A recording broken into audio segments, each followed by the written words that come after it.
ਸਤਿ ਸ਼੍ਰੀ ਅਕਾਲ ਜੀ। News Asia Punjabi ਦੇਖ ਰਹੇ ਹੋ ਤੁਸੀਂ ਤੇ ਮੈਂ ਹਾਂ ਕੁਲਵੰਤ ਸਿੰਘ। ਸਿਹਤ ਮਾਮਲਿਆਂ ਨੂੰ ਲੈ ਕੇ ਅੱਜ ਇੱਕ ਵਾਰ ਫੇਰ ਅਸੀਂ ਚਰਚਾ ਕਰਾਂਗੇ ਵਿਸ਼ਵ ਪ੍ਰਸਿੱਧ ਡਾਕਟਰ ਅਮਰ ਸਿੰਘ ਆਜ਼ਾਦ ਹੋਣਾ ਦੇ ਨਾਲ। ਤੇ ਅੱਜ ਦਾ ਵਿਸ਼ਾ ਰਹੇਗਾ ਆਟੋ ਇਮਿਊਨ ਡਿਸਆਰਡਰ, ਜਿਹਦੇ ਵਿੱਚ ਬਹੁਤ ਭਿਆਨਕ ਬਿਮਾਰੀਆਂ ਆ ਜਾਂਦੀਆਂ ਨੇ। ਰੂਮੇਟਾਇਡ ਆਰਥਰਾਈਟਸ ਉਹਦੇ ਵਿੱਚੋਂ ਇੱਕ ਹੈ। ਹੋਰ ਕਿਹੜੀਆਂ ਬਿਮਾਰੀਆਂ ਇਸ ਦੇ ਵਿੱਚ ਆਉਂਦੀਆਂ ਨੇ ਤੇ ਇਹ ਕਿਉਂ ਹੁੰਦਾ, ਕੀ ਇਹਦੇ ਲੱਛਣ ਨੇ, ਕਿਵੇਂ ਆਪਾਂ ਇਸ ਦੀ ਪਛਾਣ ਕਰ ਸਕਦੇ ਹਾਂ, ਦਵਾਈਆਂ ਇਹਦੇ 'ਤੇ ਐਲੋਪੈਥੀ ਦਵਾਈਆਂ ਦੇ 'ਤੇ ਕਿਵੇਂ ਅਸਰ ਕਰ ਰਹੀਆਂ ਨੇ, ਕਿਹੜੀ ਉਹ ਪੱਧਤੀ ਹੈ ਜਿਹਦੇ ਰਾਹੀਂ ਆਪਾਂ ਇਸ ਨੂੰ ਬਿਨਾਂ ਦਵਾਈਆਂ ਖਾਦਿਆਂ ਹੀ ਠੀਕ ਕਰ ਸਕਦੇ ਹਾਂ ਅਤੇ ਮੁੜ ਦੁਬਾਰਾ ਨਾ ਹੋਵੇ, ਉਹਦੇ ਲਈ ਸਾਨੂੰ ਕੀ ਕਰਨਾ ਪਏਗਾ। ਡਾਕਟਰ ਸਾਹਿਬ, ਤੁਹਾਡਾ ਨਿਊਜ਼ ਏਸ਼ੀਆ ਪੰਜਾਬੀ 'ਤੇ ਬਹੁਤ ਬਹੁਤ ਸਵਾਗਤ ਹੈ। ਬਹੁਤ ਹੀ ਪਿਆਰ ਭਰੀ ਸਤਿ ਸ਼੍ਰੀ ਅਕਾਲ ਜੀ ਸਾਰੇ ਸਰੋਤਿਆਂ ਨੂੰ। ਡਾਕਟਰ ਸਾਹਿਬ, ਆਟੋ ਇਮਿਊਨ ਡਿਸਆਰਡਰ ਕੀ ਹੁੰਦਾ? ਸਭ ਤੋਂ ਪਹਿਲਾਂ ਤਾਂ ਸਾਡੇ ਦਰਸ਼ਕਾਂ ਨੂੰ ਇਹ ਦੱਸੋ। ਦੇਖੋ, ਜਿੱਦਾਂ ਸ਼ਬਦ ਹੀ ਇਹ ਜਿਹੜਾ ਲਫ਼ਜ਼ ਹੈ ਆਟੋ ਇਮਿਊਨ, ਆਟੋ ਮੀਨਸ ਆਪਣੀ, ਆਪਣੇ ਆਪ, ਜਿਹੜੀ ਆਪਣੀ ਹੀ ਇਮਿਊਨਿਟੀ ਆਪਣੇ ਹੀ ਸਰੀਰ ਨੂੰ ਨੁਕਸਾਨ ਕਰਨ ਲੱਗ ਜੇ। ਸਾਡੇ ਸਰੀਰ ਦੀ ਆਪਣੀ ਹੀ ਇਮਿਊਨਿਟੀ ਆਪਣੇ ਹੀ ਸਰੀਰ ਨੂੰ ਨੁਕਸਾਨ ਕਰ ਜੇ, ਉਹਨਾਂ ਨੂੰ ਕਹਿੰਦੇ ਆਟੋ ਇਮਿਊਨ ਡਿਸਆਰਡਰਸ।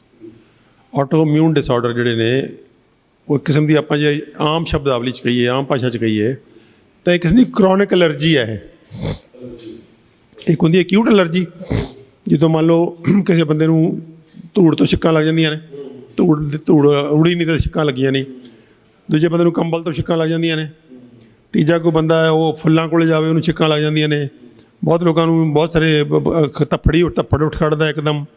ਬਹੁਤ ਸਾਰੇ ਲੋਕ ਨੇ ਜਿਹੜੇ ਖਾਣਾ ਖਾ ਲੈਣ ਕੋਈ ਖਾਸ ਕਿਸਮ ਦਾ, ਅਤੇ ਉਹਦੇ ਨਾਲ ਉਹਨਾਂ ਦਾ ਜਿਹੜਾ ਇੱਕਦਮ ਜਿਹੜਾ ਉਹਨਾਂ ਨੂੰ ਸ਼ੌਕ ਚਲੇ ਜਾਂਦੇ ਆ ਅਤੇ ਉਹਨਾਂ ਨੂੰ ਐਲਰਜੀ ਹੋ ਜਾਂਦੀ ਹੈ। ਹਾਂ, ਦਮਾ ਵੀ ਆਪਾਂ ਐਲਰਜੀ ਨੂੰ ਕਹਿ ਸਕਦੇ ਹਾਂ, ਸ਼ਕਲ ਐਲਰਜੀ ਦੀ। ਇਹ ਹੈਗੀ ਅਕਿਊਟ ਐਲਰਜੀ। ਇੱਕ ਹੁੰਦੀ ਕਰੋਨਿਕ ਐਲਰਜੀਜ਼। ਕਰੋਨਿਕ ਐਲਰਜੀਜ਼ ਨੂੰ ਆਪਾਂ ਕਹਿ ਸਕਦੇ ਹਾਂ ਕਿ ਕਰੋਨਿਕ ਐਲਰਜੀ ਜਿਹੜੀਆਂ ਆਟੋਇਮਿਊਨ ਡਿਸਆਰਡਰ ਨੇ ਇੱਕ ਕਿਸਮ ਦੀਆਂ, ਉਹ ਕਰੋਨਿਕ ਐਲਰਜੀਜ਼ ਨੇ।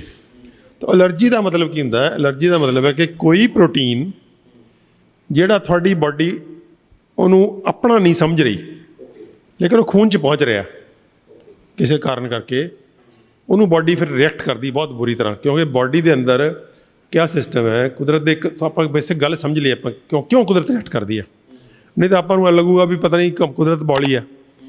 ਐਸਾ ਕੁਛ ਨਹੀਂ ਹੈ, ਕਿਉਂਕਿ ਜਿਹੜੇ ਤੁਹਾਡੇ ਪ੍ਰੋਟੀਨ ਹੁੰਦੇ ਹੈ ਉਹ ਸਾਰੇ ਦੇ ਸਾਰੇ ਪ੍ਰੋਟੀਨ ਤੁਹਾਡੇ ਆਪਣੇ ਨੇ, ਤੁਹਾਡੀ ਬਾਡੀ ਨੇ ਆਪ ਬਣਾਏ ਹੈ। ਕੋਈ ਵੀ ਬਾਹਰਲਾ ਪ੍ਰੋਟੀਨ ਤੁਹਾਡੀ ਬਾਡੀ ਦੇ ਪ੍ਰੋਟੀਨ 'ਚ ਜਾ ਕੇ ਲੱਗ ਨਹੀਂ ਸਕਦਾ, ਕਿਉਂਕਿ ਉਹਨੂੰ ਪਹਿਲਾਂ ਟੁੱਟਣਾ ਹੁੰਦਾ ਪ੍ਰੋਟੀਨ ਨੂੰ। ਪ੍ਰੋਟੀਨ ਕਾਹਦਾ ਬਣਿਆ ਹੁੰਦਾ?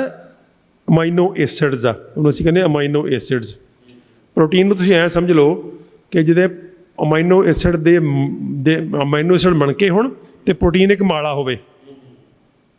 ਇੱਕ ਅਮਾਈਨੋ ਐਸਿਡ ਦੀ ਬਣੀ ਹੋਈ ਮਾਲਾ ਨੂੰ ਪ੍ਰੋਟੀਨ ਕਹਿੰਦੇ ਅਸੀਂ। ਹੁਣ ਉਸ ਮਾਲਾ ਦੇ ਅੰਦਰ 20-22 ਕਿਸਮ ਦੇ, ਯਾਨੀ ਕਿ ਮੰਨ ਲਓ 20-22 ਰੰਗਾਂ ਦੇ ਮਣਕੇ ਲੱਗੇ ਹੋਣ।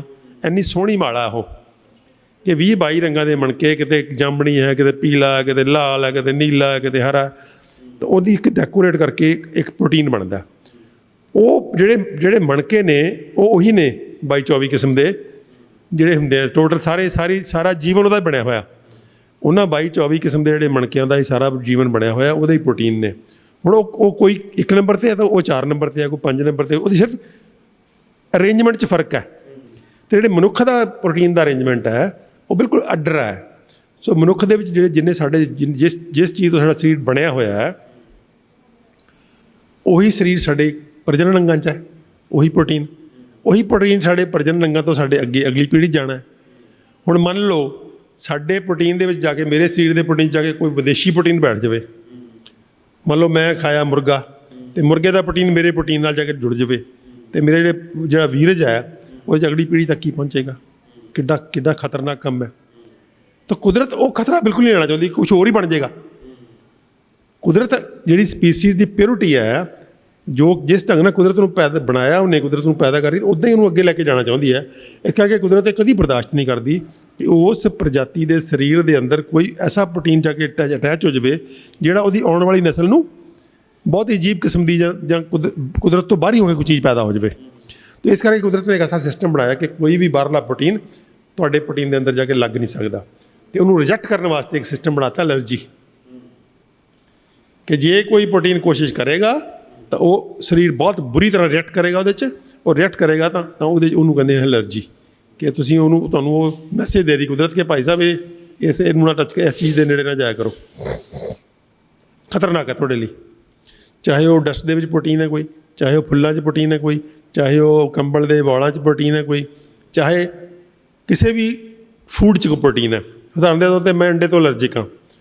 ਹੁਣ ਅੰਡੇ ਦਾ ਕੋਈ ਵੀ ਪ੍ਰੋਟੀਨ ਮੇਰੇ ਸਰੀਰ ਜਦੋਂ ਜਾਂਦਾ ਹੈ ਤਾਂ ਮੇਰਾ ਬਾਡੀ ਬਹੁਤ ਬੁਰੀ ਤਰ੍ਹਾਂ ਵਾਇਲੈਂਟਲੀ ਰਿਐਕਟ ਕਰਦੀ ਹੈ, ਔਰ ਇੱਥੋਂ ਤੱਕ ਕਿ ਜੇ ਮੈਂ ਅੰਡਾ ਖਾ ਲਵਾਂ ਤਾਂ ਮੈਂ 15-20 ਮਿੰਟ ਅੱਧੇ ਘੰਟੇ 'ਚ ਮਰ ਸਕਦਾ। ਮੈਨੂੰ ਆਪਣਾ ਟੀਕਾ ਰੱਖਣਾ ਪੈਂਦਾ ਕੋਲੇ, ਇਸੇ ਕਰਕੇ ਮੈਂ ਅੰਡਾ ਖਾਂਦਾ ਹੀ ਨਹੀਂ। ਲੇਕਿਨ ਗਲਤੀ ਨਾਲ ਕਈ ਵਾਰੀ ਕਿਸੇ ਨਾ ਕਿਸੇ ਫੂਡ 'ਚ ਮੈਨੂੰ ਪਤਾ ਹੀ ਨਹੀਂ ਹੁੰਦਾ ਵੀ ਅੰਡਾ ਹੈਗਾ ਤਾਂ ਉਹ ਖਾਇਆ ਜਾਂਦਾ। ਤਾਂ ਮੇਰੇ ਨਾਲ ਬਹੁਤ ਵਾਰੀ ਜ਼ਿੰਦਗੀ 'ਚ ਐਕਸੀਡੈਂਟ ਹੋ ਚੁੱਕੇ ਹੈ, ਘੱਟੋ ਘੱਟ 15-20 ਵਾਰੀ, ਕਿ ਮੈਂ ਮਰਦਾ ਬਚਿਆ ਕਿਉਂਕਿ ਮੇਰੇ ਕੋਲ ਟੀਕਾ ਰੱਖਿਆ ਹੁੰਦਾ। ਇਸ ਤਰ੍ਹਾਂ ਜਿਹੜਾ ਹੁੰਦਾ ਹੈ ਕਿ ਉਹਨੂੰ ਆਪਾਂ ਗੱਲ ਨੂੰ ਸਮਝਣ ਦੀ ਕੋਸ਼ਿਸ਼ ਕਰੀਏ ਕਿ ਕੋਈ ਵੀ ਪ੍ਰੋਟੀਨ ਕਿਸੇ ਹੋਰ ਪ੍ਰਜਾਤੀ ਦਾ, ਕੋਈ ਪ੍ਰੋਟੀਨ ਤਾਂ ਜਿਉਂਦੀ ਚੀਜ਼ ਹੈ ਨਾ, ਜੋ ਪ੍ਰੋਟੀਨ ਜਦੋਂ ਵੀ ਆਏਗਾ ਤਾਂ ਕਿੱਥੋਂ ਆਏਗਾ? ਉਹ ਕਿਸੇ ਜੀਵ ਤੋਂ ਆਏਗਾ, ਚਾਹੇ ਉਹ ਪੌਦਾ ਹੈ, ਚਾਹੇ ਉਹ ਜਾਨਵਰ ਹੈ। ਤਾਂ ਕਿਸੇ ਹੋਰ ਪ੍ਰਜਾਤੀ ਦਾ ਪ੍ਰੋਟੀਨ ਤੁਹਾਡੇ ਪ੍ਰੋਟੀਨ ਨਾਲ ਜਾ ਕੇ ਅਟੈਚ ਨਹੀਂ ਹੋ ਸਕਦਾ। ਕੁਦਰਤ ਨੇ ਉਹਨੂੰ ਫੂਲ ਪ੍ਰੂਫ ਕਰਤਾ ਹੋਇਆ। ਉਹ ਪਰ ਫੂਲ ਪ੍ਰੂਫ ਕਿੱਥੋਂ ਕਰਦੀ ਕੁਦਰਤ ਨੇ ਅੰਤਰੀਆਂ ਦੇ ਅੰਦਰ ਇੱਕ ਬੈਰੀਅਰ ਲਾਤਾ, ਅੰਤਰੀਆਂ ਦੇ ਅੰਦਰ ਜਿਹੜੀ ਐਸੀ ਛਾਨਣੀ ਲਾਤੀ ਹੈ ਕਿ ਪ੍ਰੋਟੀਨ ਤੁਹਾਡੇ ਖੂਨ 'ਚ ਨਹੀਂ ਜਾ ਸਕਦੇ। ਪ੍ਰੋਟੀਨ ਨੂੰ ਪਹਿਲਾਂ ਅਮਾਈਨੋ ਐਸਿਡ ਟੁੱਟਣਾ ਪਏਗਾ ਅਤੇ ਅਮਾਈਨੋ ਐਸਿਡ ਜਾਣਗੇ, ਸਿਰਫ ਮਣਕੇ ਜਾਣਗੇ, ਮਾਲਾ ਨਹੀਂ ਜਾ ਸਕਦੀ। ਮਾਲਾ ਪਹਿਲਾਂ ਟੁੱਟਦੀ ਗੁੱਛਿਆਂ 'ਚ। ਮੰਨ ਲਓ ਮਾਲਾ ਦੇ ਵਿੱਚ 200 ਮਣਕੇ ਆ, 200 ਮਣਕੇ ਜਦੋਂ ਸਾਡਾ ਖਾਣਾ ਹਜਮ ਹੋਏਗਾ ਤਾਂ 200 ਮਣਕੇ ਦੀ ਮਾਲਾ ਜਿਹੜੀ ਹੈ ਉਹ ਪਹਿਲਾਂ 50 ਮਣਕਿਆਂ ਦੀ ਮਾਲਾ 'ਚ ਟੁੱਟੇਗੀ, ਫਿਰ ਉਹ 10 ਦੀ ਟੁੱਟੇਗੀ, ਫਿਰ ਉਹ 5 ਦੀ ਟੁੱਟੇਗੀ। ਅਲਟੀਮੇਟਲੀ ਇੱਕ ਟੁੱਟਣਾ ਜ਼ਰੂਰੀ ਹੈ। ਉਹਦਾ ਕੱਲਾ ਮਣਕਾ ਹੋਣਾ ਬਹੁਤ ਜ਼ਰੂਰੀ ਹੈ, ਇਸ ਤੋਂ ਪਹਿਲਾਂ ਕੋਈ ਖੂਨ 'ਚ ਜਾਵੇ। ਹੁਣ ਅਸੀਂ ਜੋ ਗੜਬੜ ਕੀਤੀ ਹੈ ਉਹ ਇੱਥੇ ਗੜਬੜ ਹੋਈ ਸਾਰੀ, ਕਿ ਅਸੀਂ ਆਪਣੇ ਆਲੇ ਦੁਆਲੇ ਇਹੋ ਜਿਹੇ ਸਿਸਟਮ ਖੜ੍ਹੇ ਕਰ ਲਏ ਆ ਕਿ ਉਹ ਪ੍ਰੋਟੀਨ ਜਿਹੜਾ ਕਿ ਕੁਦਰਤ ਦਾ ਨਿਯਮ ਨਹੀਂ ਸੀਗਾ, ਉਹ ਕੁਦਰਤ ਦਾ ਨਿਯਮ ਤੋੜ ਕੇ ਉਹ ਪ੍ਰੋਟੀਨ ਸਾਡੇ ਖੂਨ 'ਚ ਚਲੇ ਜਾਂਦੇ ਆ। ਉਹਦੇ ਸਭ ਤੋਂ ਜਿਹੜਾ ਖਤਰਨਾਕ ਫਨੋਮਨਾ ਉਹਨੂੰ ਅਸੀਂ ਕਹਿੰਦੇ ਹਾਂ ਲੀਕੀ ਗਟ। ਲੀਕੀ ਦਾ ਮਤਲਬ ਲੀਕਿੰਗ ਗਟ। ਲੀਕ ਦਾ ਮਤਲਬ ਲੀਕ ਤਾਂ ਸਮਝਦੇ ਨਾ ਆਪਾਂ, ਕੋਈ ਚੀਜ਼ ਲੀਕ ਕਰ ਰਹੀ ਹੈ। ਮੰਨ ਲਓ ਸਾਡੀ ਛੱਤ ਲੀਕ ਕਰ ਰਹੀ ਹੈ ਤਾਂ ਉਹ 'ਚੋਂ ਡ੍ਰੌਪ ਕਰ ਰਿਹਾ।